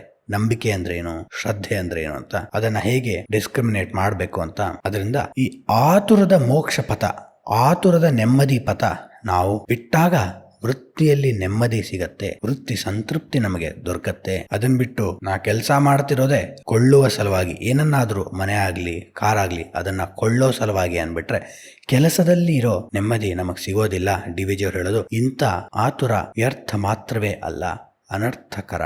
ಈ ಆತುರ ಪಲಾಯನವಾದ ವ್ಯರ್ಥ ಅಷ್ಟೇ ಅಲ್ಲ, ವ್ಯರ್ಥ ವೇಯಿನ್, ನಮ್ಮ ಜೀವನ ಯೂಸ್ಲೆಸ್ ಆಗಿದೆ ಅಷ್ಟೇ ಅಲ್ಲ, ಅದರ ಜೊತೆಗೆ ಅನರ್ಥಕರ ಅಂದರೆ ಮೀನಿಂಗ್ಲೆಸ್. ನಮ್ಮ ಜೀವನಕ್ಕೆ ಅತಿ ಮುಖ್ಯವಾಗಿ ಬೇಕಾಗಿರೋದೇನು? ವಿಕ್ಟರ್ ಫ್ರಾಂಕಲ್ ಅನ್ನುವ ಮನಃಶಾಸ್ತ್ರಜ್ಞ ತನ್ನ ಪ್ರಖ್ಯಾತ ಪುಸ್ತಕ ಮ್ಯಾನ್ಸ್ ಸರ್ಚ್ ಆಫ್ ಮೀನಿಂಗ್ ಅದರಲ್ಲಿ ಹೇಳೋದು, ಮನುಷ್ಯ ತನ್ನ ಕೆಳಮಟ್ಟದ ಚಟುವಟಿಕೆಗಳಲ್ಲಿ ಭೋಗಗಳನ್ನ ಹುಡುಕ್ತಿದ್ರೆ ಸುಪ್ರೀಂ ಗೋಲ್ ಇರೋದೇನು? ಮೀನಿಂಗ್. ನನ್ನ ಜೀವನಕ್ಕೆ ಅರ್ಥ ಏನು, ನಾನು ಯಾಕಿದ್ದೀನಿ, ಬೇಕು, ಎಲ್ಲವೂ ಬೇಕು. ಆದ್ರೆ ಅದರಲ್ಲೇ ನಾವು ಕರಗಿ ಹೋದ್ರೆ ಏನಾಗತ್ತೆ? ಅನ್ನದಾತುರಕ್ಕಿಂತ ಚಿನ್ನದಾತುರ ತೀಕ್ಷ್ಣ, ಚಿನ್ನದಾತುರಕ್ಕಿಂತ ಹೆಣ್ಣು ಗಂಡೊಲವು, ಮನ್ನಣೆಯ ದಾಹ ಎಲ್ಲಕ್ಕೂ ತೀಕ್ಷ್ಣತಮ, ತಿನ್ನುವುದಾತ್ಮವನೇ ಮಂಕುತಿಮ್ಮ. ಅಂದ್ರೆ DVG ಅವರ ಕಗ್ಗದಲ್ಲಿ ಹೇಳೋದೇನು? ನಮ್ಗೆ ಮೊದಲು ಆಹಾರ ಬೇಕನ್ಸುತ್ತೆ, ಆಮೇಲೆ ದುಡ್ಡು ಸಂಪತ್ತು ಬೇಕನ್ಸುತ್ತೆ, ಆಮೇಲೆ ರೊಮ್ಯಾಂಟಿಕ್ ಪಾರ್ಟ್ನರ್ ಬೇಕನ್ಸುತ್ತೆ, ಆಮೇಲೆ ಮನ್ನಣೆ ಸಿಗ್ಬೇಕನ್ಸುತ್ತೆ. ಎಲ್ಲಾ ಸಿಕ್ಕ ಮೇಲೂ ಮನುಷ್ಯ ಒಳಗಡೆ ಖಾಲಿ ಇರೋದ್ರಿಂದ, ಅಂದ್ರೆ ಹುಡುಕಾಟವನ್ನ ಹೊರಗಡೆ ಜಗತ್ತಿನಲ್ಲೇ ಮಾಡ್ತಿರೋದ್ರಿಂದ ತಿನ್ನುವುದಾತ್ಮವನೇ, ಆತ್ಮವನ್ನ ಈ ಆಸೆಗಳು ತಿಂದುಬಿಟ್ಟಿವೆ. ಇದು ನಮ್ಮ ಎಸ್ಕೇಪಿಸಂ ತಂದು ಒಡ್ಡಿರುವ ದೊಡ್ಡ ಸಮಸ್ಯೆ. ಕಾರಣ ಏನು? We have lost the meaning of life. ಯಾಕಿದೆಯಾ ಯಾರಿಗೂ ಗೊತ್ತಿಲ್ಲ. ಇದೀನಿ, ಉಸಿರಾಡ್ತಿದ್ದೀನಿ, ಅದ್ರವರೆಗೂ ತಿಂತೀನಿ, ಖರ್ಚು ಮಾಡ್ತೀನಿ, ದುಡಿತೀನಿ, ಅಷ್ಟೇ ಅಲ್ಲ. ಸಮಸ್ಯೆ ಇರೋದು ಅದನ್ನ ಮಾಡೋದು ಏನೂ ತಪ್ಪಿಲ್ಲ ಸ್ನೇಹಿತರೆ, ಅಷ್ಟೇ ಜೀವನ ಅನ್ಕೊಂಡಿದೀವಲ್ಲ. ಅದಕ್ಕೆ ನಾನು ಗುರುಗಳು ESD ಅಂತಿದ್ರು, earn, spend, eat, have sex and die. ಇಷ್ಟೇನಾ ಜೀವನ? ಅದನ್ನ ನಮ್ಮ ಈ ಯೂಟ್ಯೂಬ್ ಚಾನಲ್ ಅಬೌಟ್ ಸೆಕ್ಷನ್ ಅಲ್ಲಿ ಹಾಕಿದ್ವಿ ಅಲ್ವಾ. ಅದರಿಂದ DVG ಅವರು ಹೇಳ್ತಿರೋದು ಅನರ್ಥಕರವಾಗ್ಬಿಟ್ಟಿದೆ. ನಮ್ಮ ಈ ಪಲಾಯನವಾದದ ಮನಸ್ಥಿತಿ ಅನರ್ಥಕರವಾಗಿದೆ. ಮುಂದುವರೆದು ಹೇಳ್ತಾರೆ, ಹಂಗಂತ ಭಗವದ್ಗೀತೆಯಲ್ಲಿ ಮೋಕ್ಷಶಾಸ್ತ್ರ ಹೇಳಿದಾರಲ್ಲ, ಅಹಂ ತ್ವಾಂ ಸರ್ವ ಪಾಪೇಭ್ಯೋ ಮೋಕ್ಷ ಇಷ್ಯಾಮಿ ಮಾಶುಚಃ, ನಾನು ನಿನ್ನ ಎಲ್ಲ ದುಃಖಗಳನ್ನ ನಿವಾರಿಸಿ ಮೋಕ್ಷವನ್ನ ಕೊಡ್ತೇನೆ. ಮೋಕ್ಷ ಇಷ್ಯಾಮಿ ಮಾಶುಚಃ, ಅಳಬೇಡ ಅಂತ ಕೃಷ್ಣ ಅಷ್ಟು ಕ್ಲಿಯರ್ ಆಗಿ ಹೇಳಿದಾನೆ. ಮತ್ತೆ ಯಾಕೆ DVG ಅವರು ಹೇಗೆ ಹೇಳ್ತಿದ್ದಾರೆ? ಮುಂದೆ DVG ಅವರು ಹೇಳೋದು, ಗೀತೆ ಮೋಕ್ಷ ಶಾಸ್ತ್ರ ಅಲ್ಲ ಎಂದು ಯಾರೂ ಹೇಳುತ್ತಿಲ್ಲ, ಮೋಕ್ಷ ಚಿಂತೆ ದೋಷವೆಂದೂ ಯಾರು ಹೇಳರು. ಮೋಕ್ಷ ಶಾಸ್ತ್ರ ಭಗವದ್ಗೀತೆ ಅಲ್ಲಪ್ಪ ಅಂತ ಯಾರು ಹೇಳಿಲ್ಲ, ಮೋಕ್ಷದ ಬಗ್ಗೆ ಯೋಚನೆ ಮಾಡಬೇಡ ಅಂತನೂ ಯಾರು ಹೇಳಿಲ್ಲ. ಆದರೆ ಗೀತೆ ಎಷ್ಟು ಮಟ್ಟಿಗೆ ಮೋಕ್ಷ ಶಾಸ್ತ್ರವೋ ಅಷ್ಟು ಮಟ್ಟಿಗೆ ಧರ್ಮಶಾಸ್ತ್ರವೂ ಹೌದು. ಮೋಕ್ಷವನ್ನ ಕೊಡಿಸೋ ಜೊತೆಗೆ ಅದು ನಮಗೆ ಧರ್ಮದ ಬಗ್ಗೆ ಹೇಳತ್ತೆ. ಧರ್ಮ ಅಂದರೆ ಇಲ್ಲಿ DVG ಅವರು ಹೇಳ್ತಿರೋದು ಎ ಸೆಟ್ ಆಫ್ ರಿಚುವಲ್ಸ್ ಅಲ್ಲ, ಆಚರಣೆಗಳ ಒಂದು ಸಮೂಹ, ಅದು ಮತವಾಗತ್ತೆ. ಧರ್ಮ ಅಂದರೆ ಯಶಸ್ವಿ ಜೀವನದ ಒಂದು ಚೌಕಟ್ಟು. ಅದಕ್ಕೆ ಆ ಧರ್ಮ, ಅರ್ಥ, ಕಾಮ, ಮೋಕ್ಷ ಆ ವಿಡಿಯೋನ ದಯವಿಟ್ಟು ನೋಡಿ ಅಂತ ಹೇಳಿದ್ದು. ಮೋಕ್ಷ ಚಿಂತೆ ಒಳ್ಳೆಯದಾದರೆ ಅದಕ್ಕೆ ಪೂರ್ವ ಸಿದ್ಧತೆಯಾಗಿ ಧರ್ಮ ಚಿಂತೆ ಮೊದಲಿನ ಒಳ್ಳೆಯದು. ದ ಪ್ರಿಮೈಸ್ ಆಫ್ ಮೋಕ್ಷ ಈಸ್ ರೈಟ್ ಲಿವಿಂಗ್. ನಮ್ಮ ದಿನನಿತ್ಯದ ಎಂದಿನ ಚಟುವಟಿಕೆಗಳಲ್ಲಿ, ವೃತ್ತಿಯಲ್ಲಿ ನಾವು ಸಾಧನೆ ಮಾಡಲಾರದ್ದಾದರೆ ಮೋಕ್ಷ, ನೆಮ್ಮದಿ, ಜ್ಞಾನೋದಯ ಅದ್ರ ಬಗ್ಗೆ ನೀನ್ ಮಾತನಾಡ್ಲೇಬೇಡ.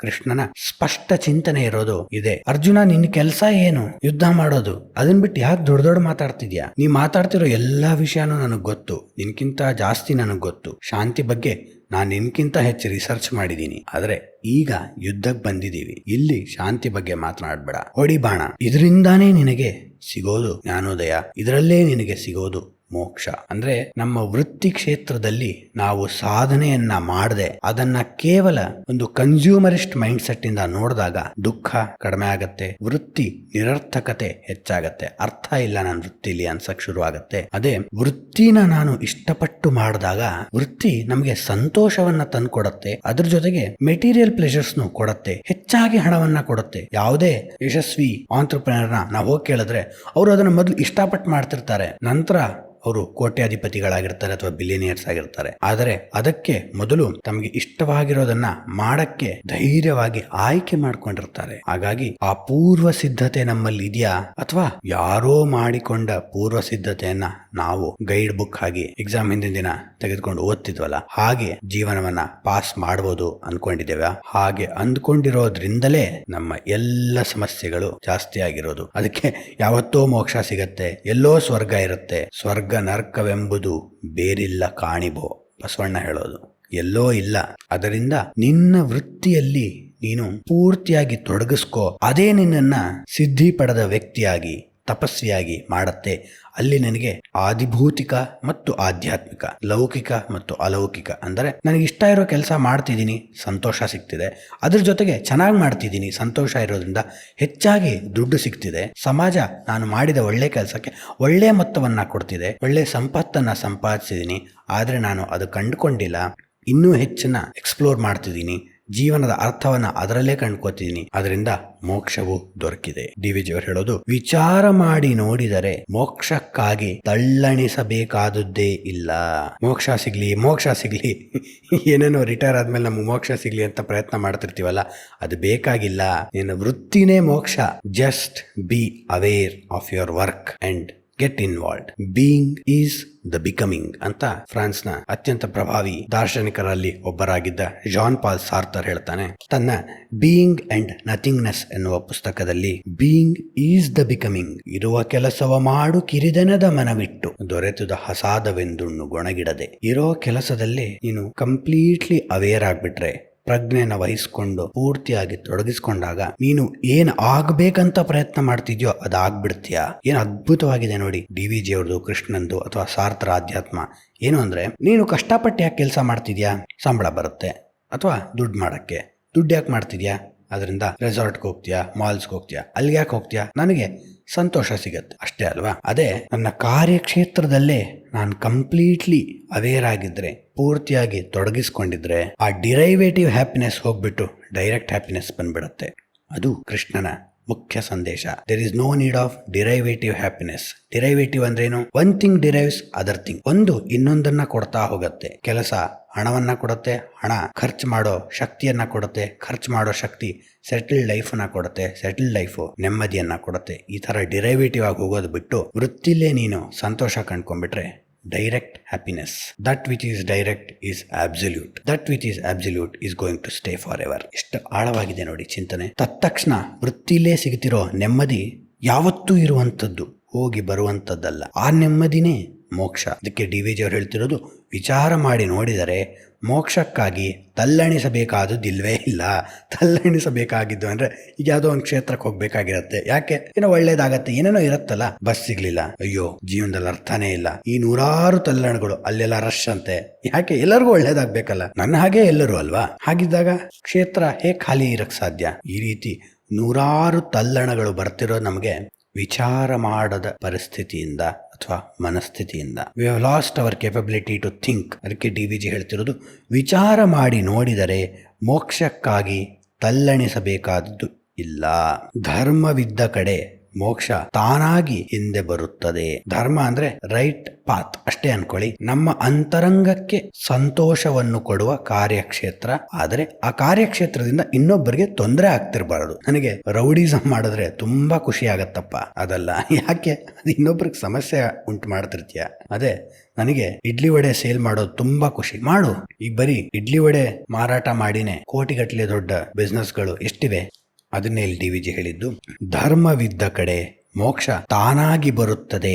ತಾನಾಗಿ, that is point to emphasise. ನೀನು ಹುಡ್ಕೊಂಡು ಹೋಗ್ಬೇಕಾಗಿಲ್ಲ ಮೋಕ್ಷವನ್ನ, ನೆಮ್ಮದಿಯನ್ನ. This is not your job. ಮತ್ತೆ ಅದೇ ತಾನಾಗಿ ಬರಬೇಕು. ಜಿಡ್ಡು ಕೃಷ್ಣಮೂರ್ತಿ ಅವರು ತಮ್ಮ ಥಿಂಕ್ ಆನ್ ದೀಸ್ ಥಿಂಗ್ಸ್ ಅನ್ನುವ ಪುಸ್ತಕದಲ್ಲಿ ಒಂದು ಒಳ್ಳೆಯ ವಿಷಯವನ್ನ ಹೇಳ್ತಾರೆ. You always search for happiness. ನೀನು ಸಂತೋಷವನ್ನ ಯಾವಾಗ್ಲೂ ಹುಡುಕ್ತಾ ಕೂತಿರ್ತೀಯ. But you know what is the beauty of happiness? ಸಂತೋಷದ ರಹಸ್ಯ ಏನು ಗೊತ್ತಾ? The moment you stop searching for happiness, it comes searching for you, and it comes searching for you from nowhere. ಅದೇ ನಿನ್ನನ್ನ ಹುಡ್ಕೊಂಬರತ್ತೆ. ಯಾವಾಗ ನೀನು ಆ ಸಂತೋಷವನ್ನ ಹುಡುಕೋದನ್ನ ಕಡಿಮೆ ಮಾಡು, ಅಂದ್ರೆ ಆ ಹಾಹಾಕಾರವನ್ನ ಕಡಿಮೆ ಮಾಡ್ತಿದ್ದಂಗೆ ನೆಮ್ಮದಿ ತಾನಾಗಿನೇ ನಿನ್ನನ್ನು ಹುಡ್ಕೊಂಡು ಬರುತ್ತೆ. ಎಲ್ಲಿಂದ ಬರುತ್ತೆ? ಅದು ಎಲ್ಲಿಂದ ಬಂತು ಅಂತ ನಿನಗೆ ಗೊತ್ತಾಗಿರಲ್ಲ. ನಿಜ ಅಂದ್ರೆ ಅದು ಒಳಗಿಂದ ಹುಟ್ಟಿದ ಸಂತುಷ್ಟ ಮನೋಭಾವ ಆಗಿರುತ್ತೆ. ಮುಂದೆ DVG ಅವರು ಹೇಳೋದು, ಹಗಲು ದುಡಿದು ಮಾಡಬೇಕಾದುದನ್ನು ಯಥಾಶಕ್ತಿ ಮಾಡಿ ಆರೋಗ್ಯ ವಿಧಿಯಂತೆ ಬಾಳಿದ ವ್ಯಕ್ತಿ ರಾತ್ರಿ ನಿದ್ದೆಗಾಗಿ ನಿದ್ದೆ ಮಾತ್ರೆ ಸೇವಿಸುವ ಅವಶ್ಯಕತೆ ಇರುವುದಿಲ್ಲ. ಹೀಗೆಲ್ಲ ಎಷ್ಟೊಂದ್ ಜನಕ್ಕೆ ಇನ್ಸೋಮಿಯಾ ಕಾಡ್ತಿದೆ ಅಲ್ವಾ? ನಿದ್ದೆ ಬರಲ್ಲ ರಾತ್ರಿ, ಬೆಳಗ್ಗೆ ಹೇಳಕ್ಕಾಗಲ್ಲ. ಯಾಕಂದ್ರೆ ಎಕ್ಸೆಸಿವ್ ಸ್ಟ್ರೆಸ್. ಯಾಕೆ ಬಂದಿದೆ? ನಮ್ಗೆ ನಮ್ಮ ವೃತ್ತಿ ಇಷ್ಟ ಇಲ್ಲ. ಅದೇ ನಾವು ಇಷ್ಟಪಟ್ಟು ಮಾಡುವ ವೃತ್ತಿಯಲ್ಲಿ ಸ್ವಲ್ಪ ಕಡಿಮೆ ಸಂಬಳ ಇವತ್ತಿದ್ರು ನಾಳೆ ಅದ್ರ ಡಬಲ್ ದುಡಿಬಹುದು. ಅದಷ್ಟೇ ಅಲ್ಲ, ಅಲ್ಲಿ ಇರೋದು ಮ್ಯಾನೇಜಬಲ್ ಸ್ಟ್ರೆಸ್. ನಾವು ಇಷ್ಟಪಟ್ಟು ಆಯ್ಕೆ ಮಾಡಿಕೊಂಡ ವೃತ್ತಿಯಲ್ಲಿ ನಮಗೆ ಸಿಗೋದು ಮ್ಯಾನೇಜಬಲ್ ಸ್ಟ್ರೆಸ್ ಆದ್ರೆ, ಡ್ರಡ್ಜರಿ ರೀತಿ ಯಾರೋ ಹೇಳಿದ್ರು ಅಂತ ಆಯ್ಕೆ ಮಾಡ್ಕೊಂಡ ಇನ್ಯಾವುದೋ ಸಾಮಾಜಿಕ ಒತ್ತಡದಿಂದ ಆಯ್ಕೆ ಮಾಡಿಕೊಂಡ ವೃತ್ತಿ ಕ್ಷೇತ್ರದಲ್ಲಿ ನಮಗೆ ಎಕ್ಸೆಸಿವ್ ಸ್ಟ್ರೆಸ್ ಉಂಟಾಗತ್ತೆ. ಅದರಿಂದ ಏನಾಗತ್ತೆ? ಇನ್ಸೋಮಿಯಾ, ನಿದ್ದೆ ಬರಲ್ಲ. ಅದಕ್ಕೆ ನೀ ಏನ್ ಮಾಡ್ತೀಯಾ? ನಿದ್ದೆ ಮಾತ್ರೆ ತಗೊಳ್ಳೋದು. ಏನೇನೋ ಇಂಟರ್ನೆಟ್ ಅಲ್ಲೆಲ್ಲ ಸೊಲ್ಯೂಷನ್ ಇರುತ್ತೆ. Get sleep in 3 minutes. ಯಾವುದು ವರ್ಕ್ ಆಗಲ್ಲ. No shortcuts. ಅದಕ್ಕೆ ಅವ್ರು ಹೇಳಿದ್ದು, ಹಗಲು ದುಡಿದು ಮಾಡಬೇಕಾದದ್ದನ್ನ ಯಥಾಶಕ್ತಿ ಮಾಡಿ. ಪ್ರತಿಯೊಂದು ಪದದಲ್ಲೂ DVG ಅವರು ಎಷ್ಟು ಅರ್ಥವನ್ನ ತುಂಬಿಸಿರ್ತಾರೆ ಅಂದ್ರೆ, ನಿನ್ನ ಕೆಲಸ ನೀನು ಯಥಾಶಕ್ತಿ ಮಾಡು, ನಿನಗೆಷ್ಟಾಗತ್ತೋ ಮಾಡು. ಇನ್ಸ್ಟೆಡ್ ಆಫ್ ಅವ್ರೆಷ್ಟು ಮಾಡ್ತಿದ್ದಾರೆ, ಆ ವ್ಯಕ್ತಿ 9 ತಾಸು ಕೆಲಸ ಮಾಡ್ತಿದ್ದಾನೆ ಅಥವಾ ಮಾಡ್ತಿದ್ದಾಳೆ, ನಾನು 8 ತಾಸು ಕೆಲಸ ಮಾಡ್ತೀವಿ, ನನಗೆ ಕಡಿಮೆ ಸಿಗತ್ತೆ ಹೈಕು. ಆಗಲ್ಲ. ನೀನು ಇಷ್ಟಪಟ್ಟು 7 ತಾಸು ಕೆಲಸ ಮಾಡಿದ್ರು ಪ್ರೊಡಕ್ಟಿವಿಟಿ ಆ ವ್ಯಕ್ತಿ 9 ತಾಸು 10 ತಾಸು ಮಾಡೋದಕ್ಕಿಂತ ಜಾಸ್ತಿ ಇರ್ಬೋದಲ್ವಾ? ಹಾಗೆ ಯಾಕೆ ಯೋಚನೆ ಮಾಡ್ತಿಲ್ಲ ನೀನು? ಯಥಾಶಕ್ತಿ ಮಾಡಿ ಆರೋಗ್ಯ ವಿಧಿಯಂತೆ ಬಾಳಿದವನು. ಇವತ್ತೆಲ್ಲ ಡೆಸ್ಕ್ ಜಾಬಲ್ಲಿ ಕೂತ್ಕೊಂಡು, ಅಥವಾ ಎಲ್ಲಾ ಜಾಬ್ಗಳು ಒಂದ್ ರೀತಿ ಡೆಸ್ಕ್ ಜಾಬ್ಗಳಾಗಿವೆ. ಎಲ್ಲಾರ್ದು 25,000 ರೂಪಾಯಿದು ತಿರುಗೋ ಚೇರ್ ಇರತ್ತಲ್ಲ, ಆ ತರದ್ ಚೇರ್ ಮೇಲೆ ಕೂತ್ರು ಬೆನ್ನೋವು, ತೊಡೆ ನೋವು, ಕತ್ ನೋವು ಏನೋ ಬರ್ತಿವೆ ಅಲ್ವಾ? ಯಾಕೆ? ನಾವು ಆರೋಗ್ಯ ವಿಧಿಯನ್ನ ಪಾಲಿಸ್ತಿಲ್ಲ. ಹೇಳಿರ್ತಾರೆ ಸ್ವಲ್ಪ ಸ್ಟ್ರೆಚ್ ಮಾಡಿ, 3-4 ತಾಸು ಒಂದ್ಸಲ ಸ್ವಲ್ಪ ಓಡಾಡ್ಕೊಂಬನ್ನಿ 10-15 ನಿಮಿಷ. ನಾವು ಮಾಡಲ್ಲ. ಅದನ್ನ ಬಿಟ್ಟು ಅದು 10-15 ನಿಮಿಷ ನಾನು ಇನ್ ಸ್ವಲ್ಪ ಕೆಲಸ ಮಾಡ್ಬಿಟ್ಟು ಬಾಸ್ ಇಂಪ್ರೆಸ್ ಮಾಡಿದ್ರೆ ಆ ವ್ಯಕ್ತಿಗೆ ನನ್ಕಿಂತ ಜಾಸ್ತಿ ಹೈಕ್ ಬರ್ಬೋದಲ್ಲ. 9 ತಾಸು ಕೆಲಸ ಮಾಡೋ ವ್ಯಕ್ತಿ ಅವ್ರಕ್ಕಿಂತ ನಾ ಮುಂದೆ ಹೋಗ್ಬೋದು. ಬೇಡ. ಆರೋಗ್ಯ ವಿಧಿಯಂತೆ ಬಾಳಿದ ವ್ಯಕ್ತಿ ರಾತ್ರಿ ನಿದ್ದೆಗಾಗಿ ಗುಳಿಗೆ ಸೇವಿಸಬೇಕಾದಿಲ್ಲ. ಆಗ ರಾತ್ರಿ ನಿದ್ದೆ ಬರಲ್ಲ. ನಿದ್ದೆ ಬರ್ತಿದ್ದಾಗ ಫಸ್ಟ್ ಏನ್ ಮಾಡ್ತೀವಿ? ನೆಟ್ಫ್ಲಿಕ್ಸ್ ಆನ್ ಮಾಡ್ತೀವಿ. ಅದರಲ್ಲೂ ಏನೋ ಎಕ್ಸ್ಟ್ರೀಮ್ ಸೆನ್ಸೇಷನಲಿಸಮ್ ಇರೋ ಕಂಟೆಂಟ್ನೇ ನೋಡ್ತೀವಿ. ಯಾಕೆ? ನಮಗೆ ಒಂಥರ ಬ್ರೈನ್ ಸ್ಪೈಕ್ಸ್ ಹೇಳ್ಬೇಕಲ್ವಾ, ಚಿಕ್ ಚಿಕ್ ಚಿಕ್ ಚಿಕ್ ಅಂತ ಎಕ್ಸೈಟ್ ಮಾಡಬೇಕು. ಆಗ ಇದ್ದಿದ್ದು ಮತ್ತೆ ನಿದ್ದೆ ಬರಲ್ಲ. ನಾಳೆ 6 ಗಂಟೆಗೆ ಹೇಳ್ಬೇಕು, 7:15 ಆದ್ರೂ ಕಣ್ಣು ಉಜ್ಕೊಂಡು ಕಣ್ಣು ಬಂತೆ ಹೊರತು ಎಚ್ಚರ ಅಂತೂ ಆಗ್ತಿಲ್ಲ. ಆದ್ರೆ ಎದ್ದೇಳಲೇಬೇಕು. ಲೇಟ್ ಆಗಿದೆ, ಯಾರ್ದೋ ಮೇಲೆ ರೇಗಾಡ್ತೀನಿ, ನಾನು ಇನ್ನೊಬ್ಬರ ಶೆಡ್ಯೂಲ್ಗೆ ಅಡ್ಡ ಬರ್ತೀನಿ, ಅವರು ತಿಂಡಿ ಕೂತ್ಕೊಳ್ಳೋ ಸಮಯಕ್ಕೆ ನಾನ್ ತಿಂಡಿಗೆ ಹೋಗಿದ್ದೀನಿ. ಯಾಕೆ? ನನ್ನ ತಿಂಡಿ ಸಮಯಕ್ಕೆ ನಾನು ಮಲಗಿದ್ದೆ. ಇನ್ನ ಅವ್ರ ಜೊತೆ ಜಗಳ, ನೀನ್ ನನ್ನ ಜಾಗ, ನಾನ್ ನಿನ್ ಜಾಗ. ಈ ಮನಸ್ಥಿತಿ ತಗೊಂಡು ಮೆಟ್ರೋಲಿ ಓಡ್ತೀವಿ ಅಥವಾ ಕಾರ್ಗೆ ಹತ್ಕೊಂಡು ಫಾಸ್ಟ್ ಆಗಿ ಡ್ರೈವ್ ಮಾಡ್ತೀವಿ. ಟ್ರಾಫಿಕ್ ಮೇಲ್ ಸಿಟ್ಟು. ಎಲ್ಲ ಸಮಸ್ಯೆ ಇರೋದು ನಮ್ಮ ಪಲಾಯನವಾದದ ಸಮಸ್ಯೆ. ನೋಡಿ, DVG ಅವರು ಒಳ್ಳೆ ಮ್ಯಾಥಮೆಟಿಷಿಯನ್ಸ್ ತರ ಡೆಡ್ಯೂಸ್ ಮಾಡಿಬಿಟ್ಟಿದ್ದಾರೆ. ಅಂದರೆ ಯಥಾಶಕ್ತಿ ಕೆಲಸ ಮಾಡು, ಆರೋಗ್ಯ ವಿಧಿಯನ್ನ ಪಾಲಿಸು, ಆಗ ನಿನಗೆ ನೆಮ್ಮದಿಯ ಹುಡುಕಾಟ ಕಡಿಮೆ ಆಗತ್ತೆ. ಮುಂದೆ ಅವ್ರು ಹೇಳೋದು, ಆಹಾರ ಜೀರ್ಣವಾದವನು ಕೃತಕೃತ್ಯ ಸಮಾಧಾನದಿಂದ ತಲೆ ನೆಲಕ್ಕಿಟ್ಟರೆ ನಿದ್ದೆ ತಾನಾಗಿ ಬರುತ್ತದೆ. ಆಹಾರ ಜೀರ್ಣವಾದ ವ್ಯಕ್ತಿ ಅಂದ್ರೆ ಕಷ್ಟಪಟ್ಟು ಕೆಲಸ ಮಾಡಿದ ವ್ಯಕ್ತಿಗೆ ಕೆಲಸದ ನೆಮ್ಮದಿ ಇರುತ್ತೆ. ಏನೋ ಒಂದ್ ಮಾಡಿದೀನಪ್ಪ ಅಂತ. ಅದಕ್ಕೆ ಹೇಳಿದ್ದು, ಅರ್ಥವನ್ನ ಕಂಡುಕೋ, ಆಗ ತಲೆ ನೆಲಕ್ಕಿಟ್ಟರೆ ನಿದ್ದೆ ತಾನಾಗಿ ಬರುತ್ತದೆ. ಈಗ ಇನ್ಸೋಮಿಯಾ ಯಾರು ಬ್ರಿಕ್ ಲೇಯರ್ಸ್ ಇರ್ತಾರಲ್ಲ, ಮನೆ ಕಟ್ತಾರಲ್ಲ, ಅಥವಾ ಈ APMC ಮಾರ್ಕೆಟ್ಗಳಲ್ಲಿ ಮೂಟೆಗಳನ್ನ ಸಾಗಿಸ್ತಾರಲ್ಲ, ಅವ್ರಿಗೆಲ್ಲ ಕಾಡೋದು ಕೇಳಿದೀವ? ಅಥವಾ ಹೊಲದಲ್ಲಿ ಕೆಲಸ ಮಾಡೋ ರೈತರಿಗೆ ಯಾಕೋ ನಿದ್ದೆನೇ ಬರ್ತಿಲ್ಲಪ್ಪ, ಅವ್ರೇನು ಇಂಟರ್ನೆಟ್ ಅಲ್ಲಿ ಹೋಗ್ಬಿಟ್ಟು sleepless nights, how to manage them ಅದನ್ನೆಲ್ಲ ಸರ್ಚ್ ಮಾಡ್ತಾರ? Easy suggestion to sleep fast, sleep well, sleep deep, ಏನು ಬೇಕಾಗಿಲ್ಲ. DVG ಅವರು ಅದಕ್ಕೆ ನಂಗೆ ಗ್ರೇಟ್ ಅನ್ಸೋದು. ಸರಿಯಾಗಿ ಕೆಲಸ ಮಾಡಿದ್ರೆ ಕಷ್ಟಪಟ್ಟು ನಿದ್ದೆ ಚೆನ್ನಾಗೇ ಬರುತ್ತೆ. ಯಾಕೆ? ವೃತ್ತಿ ಸಂತೃಪ್ತಿ ಇರುತ್ತೆ, ಸಂಪತ್ತು ಸಿಗ್ತಿರತ್ತೆ, ವೆಲ್ ಬೀಯಿಂಗು ಇರುತ್ತೆ. ಬೋತ್ ಫಿಸಿಕಲ್ ಅಂಡ್ ಮೆಂಟಲ್, ದೈಹಿಕ ಮತ್ತು ಮಾನಸಿಕ ಎರಡು ನಿಟ್ಟಿನಲ್ಲಿ ನಾವು ಕಂಪ್ಲೀಟ್ ಆಗಿರ್ತೀವಿ. ಮುಂದೆ ಅವ್ರು ಹೇಳೋದು, ವಿವೇಕ ಜಾಗರೂಕತೆಗಳಿಂದ ಧರ್ಮ ಸೇವೆ ಮಾಡಿದ ವ್ಯಕ್ತಿಗೆ ಮೋಕ್ಷ ಸ್ವತಃ ಸಿದ್ಧವಾಗಿಯೇ ಆಗಿರುತ್ತದೆ. ವಿವೇಕ, ವಿಸ್ಡಮ್, ಬೌದ್ಧ ತತ್ವಗಳಲ್ಲಿ ಅತಿ ಮುಖ್ಯವಾಗಿರೋದು ವಿವೇಕ. ಭಗವದ್ಗೀತೆಯ ಅತಿ ದೊಡ್ಡ ಸಂದೇಶ ವಿವೇಕ. ವಿವೇಕ ಮತ್ತು ಜಾಗರೂಕತೆಗಳಂದ್ರೆ ಏನು? We have to be careful not to get swayed away from others ಅಲ್ವಾ? ಇನ್ನೊಬ್ರೇನೋ ಹೇಳ್ತಾರೆ ಹಾಗಂತೆ ಹೀಗಂತೆ, ಎಕ್ಸಾಮ್ ಹಿಂದಿನ ದಿನ ಈ ಸಲ ಈ ಪ್ರಶ್ನೆ ಬರುತ್ತಂತೋ, ಆ ಸಲ ಅದನ್ನ ಕೇಳಿರಲಿಲ್ಲ, ಜ್ಞಾಪಕ ಇದೆಯಲ್ಲ, ಅದಕ್ಕೆ ಈ ಸಲ ಇನ್ ಕೇಳ್ತಾರಂತೆ, ನೀವು ಓದ್ಕೊಂಡ್ಬಿಡ ಇದನ್ನ, ನಾನು ನಿನ್ ಹಿಂದೆ ಕೂತಿರ್ತೀನಿ, ನೋಡ್ಕೋತೀನಿ, ನಾನು ನಿಂಗೆ ಇನ್ನೊಂದು ತೋರಿಸ್ತೀನಿ. ಇವೆಲ್ಲ ಬೇಡ. ವಿಷಯವನ್ನ ಅರ್ಥ ಮಾಡ್ಕೋ. ಯಾವ ಪ್ರಶ್ನೆ ಬರುತ್ತೆ ಅನ್ನೋಕ್ಕಿಂತ ವಿಷಯವನ್ನ ಅರ್ಥ ಮಾಡ್ಕೋ. ಆಗ ನೆನಪು ಮಾಡ್ಕೊಳ್ಳೋದು ಉಳಿಯತ್. ನಿನಗೆ ಒಂದು ಸಬ್ಜೆಕ್ಟ್ನ ಅರ್ಥ ಮಾಡ್ಕೊಂಡು ಬರೆಯೋದು ನೆನಪಿನ ಶಕ್ತಿಯಿಂದ ಬರೆಯೋದಕ್ಕಿಂತ ಶ್ರೇಷ್ಠ ಅಲ್ವಾ ಸ್ನೇಹಿತರೆ? ಅಂದ್ರೆ ಅನುಭವಿಸಿ ಬರಿಬೇಕು. ಆಗ ಒಂದು ಲೆಕ್ಕ ಇನ್ನೊಂದು ಲೆಕ್ಕಕ್ಕೆ ಕೋರಿಲೇಟ್ ಆಗತ್ತೆ. ಇಲ್ಲ ಅಂದರೆ ಚಿಕ್ಕವರಿದ್ದಾಗ ಮಗ್ ಮಾಡು ಅಂತೆಲ್ಲ ಹೇಳ್ತಿದ್ರಲ್ಲ, ಬೈ ಹಾರ್ಟ್ ಮಾಡು, ಹಾಗೆ. ಅದರಿಂದ ಏನು ಉಪಯೋಗ ಇಲ್ಲ. ಅದನ್ನೇ ಹೇಳ್ತಿರೋದು, ಜಾಗರೂಕತೆಗಳಿಂದ ಧರ್ಮ ಸೇವೆ ಮಾಡಿದ ವ್ಯಕ್ತಿಗೆ. ಧರ್ಮ ಸೇವೆ ಅಂದ್ರೆ ಏನು? ಚಾರಿಟಿನ ವೀಕೆಂಡಲ್ಲಿ ಹೋಗ್ಬಿಟ್ಟು ಯಾರಿಗೋ, ತಪ್ಪಲ್ಲ, ಅದು ಒಳ್ಳೆಯದೇ. ಆದರೆ ಅಷ್ಟೇ ಅಲ್ಲ, ನಿನ್ನ ಆ ಮನಸ್ಥಿತಿ ನಿನ್ನ ದಿನನಿತ್ಯದ ವೃತ್ತಿಯಲ್ಲೇ ಒಂದು ಆಸ್ಥೆಯಿಂದ, ಆಸಕ್ತಿಯಿಂದ ಮತ್ತು ವಿವೇಕದಿಂದ ಮಾಡಿದಾಗ ಮೋಕ್ಷ ಸಿಗಬೇಕಾಗಿದ್ದೆಲ್ಲ ಸಿಕ್ಕಿಬಿಟ್ಟಿದೆ ಆಗ್ಲೇ ನಿನಗೆ. ಅದನ್ನೇ ಹೇಳಿದ್ದು, ಬೀಯಿಂಗ್ ಈಸ್ ದ ಬಿಕಮಿಂಗ್. ನೀನ್ ಏನನ್ನ ಹುಡುಕ್ತಿದ್ಯೋ ಅದು ನೀನೇ ಆಗಿದ್ಯಾ. ರಮಣ ಮಹರ್ಷಿಗಳು ಹೇಳ್ತಿರೋದು, you are already that what you are searching for. ಮನಸ್ಸು ಅಥವಾ ಅಹಂಕಾರ ಅದು ನೀನು ಮುಟ್ಟಿಲ್ಲ ಅಂತ ಹೇಳ್ತಿದೆ. ಮನಸ್ಸು ಅಹಂಕಾರವನ್ನ ಬಿಟ್ಟು ದಾಟ್ ನೋಡು, ನೀನ್ ಏನು ಅಂತ ಗೊತ್ತಾಗತ್ತೆ. ಅದೇ ಪಾರಮಾರ್ಥಿಕ ಅನುಭವ ಅಥವಾ ಆತ್ಮದ ಅನುಭವ. ಹಿಂದೆ ಒಂದು ವಿಡಿಯೋದಲ್ಲಿ ಸೂಫಿ ಕವಿ ಅತ್ತಾರ್ ಬರೆದಿದ್ದ ಕಾನ್ಫರೆನ್ಸ್ ಆಫ್ ಬರ್ಡ್ಸ್ ಅನ್ನುವ ಪದ್ಯದ ಬಗ್ಗೆ ಮಾತನಾಡಿದ್ವಿ. ಆತ್ಮದ ಕರೆ ಆಲಿಸೋಣ ಅಂತ ಆ ವಿಡಿಯೋದ ಶೀರ್ಷಿಕೆ. ಅದು ಡಾಸೈನ್ ಟಾಕ್ಸ್ 006 6ನೇದ್ದು. ಅದ್ರಲ್ಲಿ ಏನಾಗತ್ತೆ, ಹಕ್ಕಿಗಳು ಕಾಣದ ಯಾವುದೋ ಒಂದು ರಾಜನನ್ನ ಹುಡುಕಿ ಹೊರಡುತ್ತವೆ. ಕೊನೆಗೆ ಅವುಗಳಿಗೆ ಗೊತ್ತಾಗೋದು, ತಾವು ಹುಡುಕುತ್ತಿರುವ ರಾಜ ತಾಮೇ. ತಮ್ಮ ಅಂತರಂಗವೇ ತಮ್ಮ ದೈವತ್ವ, ಅರಿವೇ ಗುರು. Awareness is a teacher. ಹಾಗೆ ಕೆಲಸ ಮಾಡಿದ ವ್ಯಕ್ತಿಗೆ ಮೋಕ್ಷ ಸಿಗಬೇಕಾಗಿದ್ದಲ್ಲ, ಸಿಕ್ಕಿಬಿಟ್ಟಿದೆ. ಅದರಿಂದ ಸ್ನೇಹಿತರೆ, ನಮ್ಮ ವೃತ್ತಿ ಕ್ಷೇತ್ರದಲ್ಲಿ ನಾವು ಆಸಕ್ತಿಯಿಂದ ಕೆಲಸ ಮಾಡಿ ಮೋಕ್ಷವನ್ನ ವೃತ್ತಿ ಕ್ಷೇತ್ರದಲ್ಲೇ ಕಂಡುಕೊಳ್ಳೋಣ. ಸಿಗ್ತಿಲ್ವಲ್ಲಪ್ಪ ಅಂದ್ರೆ ನಿನ್ನ ವೃತ್ತಿ ನಿನ್ನ ಅಂತರಂಗದ ಕರೆಗೆ ಹೋಗೊಟ್ಟಿದ್ದಲ್ಲ, ರೆಸ್ಪಾಂಡ್ ಮಾಡಿದ್ದಲ್ಲ. ಇನ್ನೊಬ್ರು ಆಯ್ಕೆ ಮಾಡ್ಕೊಂಡ್ರು ಅಂತ ಒಂದೇ ಕಾರಣಕ್ಕೆ ನೀನು ಆಯ್ಕೆ ಮಾಡ್ಕೊಂಡಿದ್ಯಾ, ಅದು ಬೇಡ. ನಿನಗೇನಿಷ್ಟಾನೋ ಅದನ್ನ ಪೂರ್ತಿಯಾಗಿ ಆಸಕ್ತಿಯಿಂದ ಮಾಡಿದಾಗ ನಿನಗೆ ಪಲಾಯನವಾದದ ಮನಸ್ಥಿತಿ ಹೋಗ್ಬಿಡತ್ತೆ. ಮೋಕ್ಷ ಸಿಗತ್ತೆ, ಯಾವತ್ತೋ ನೆಮ್ಮದಿ ಸಿಗತ್ತೆ, ಯಾವತ್ತೋ ಸಂತೋಷವಾಗಿರ್ತೀನಿ, ರಿಟೈರ್ ಆಗ್ಬಿಡ್ತೀನಪ್ಪ, ಆಮೇಲೆ ಸಂತೋಷವಾಗಿರ್ತೀನಿ. ಇತ್ತೀಚೆಗೆ ಈ ಅರ್ಲಿ ರಿಟೈರ್ಮೆಂಟ್, 40 ವರ್ಷಕ್ಕೆ ರಿಟೈರ್ ಆಗೋದು ಯಾಕೆ ಹೇಳ್ತಾ ಇದೀವಿ? ಆ ರಿಟೈರ್ಮೆಂಟ್ ನಮ್ಗೊಂಥರ ರೆಸಾರ್ಟ್ ಆಗ್ಬಿಟ್ಟಿದೆ. ತಪ್ಪಿಸ್ಕೊಂಡು ಹೋಗಕ್ಕೆ ಸಾಕಪ್ಪ ಅನಿಸ್ಬಿಡಿದೆ. ಅದು ಬೇಡ.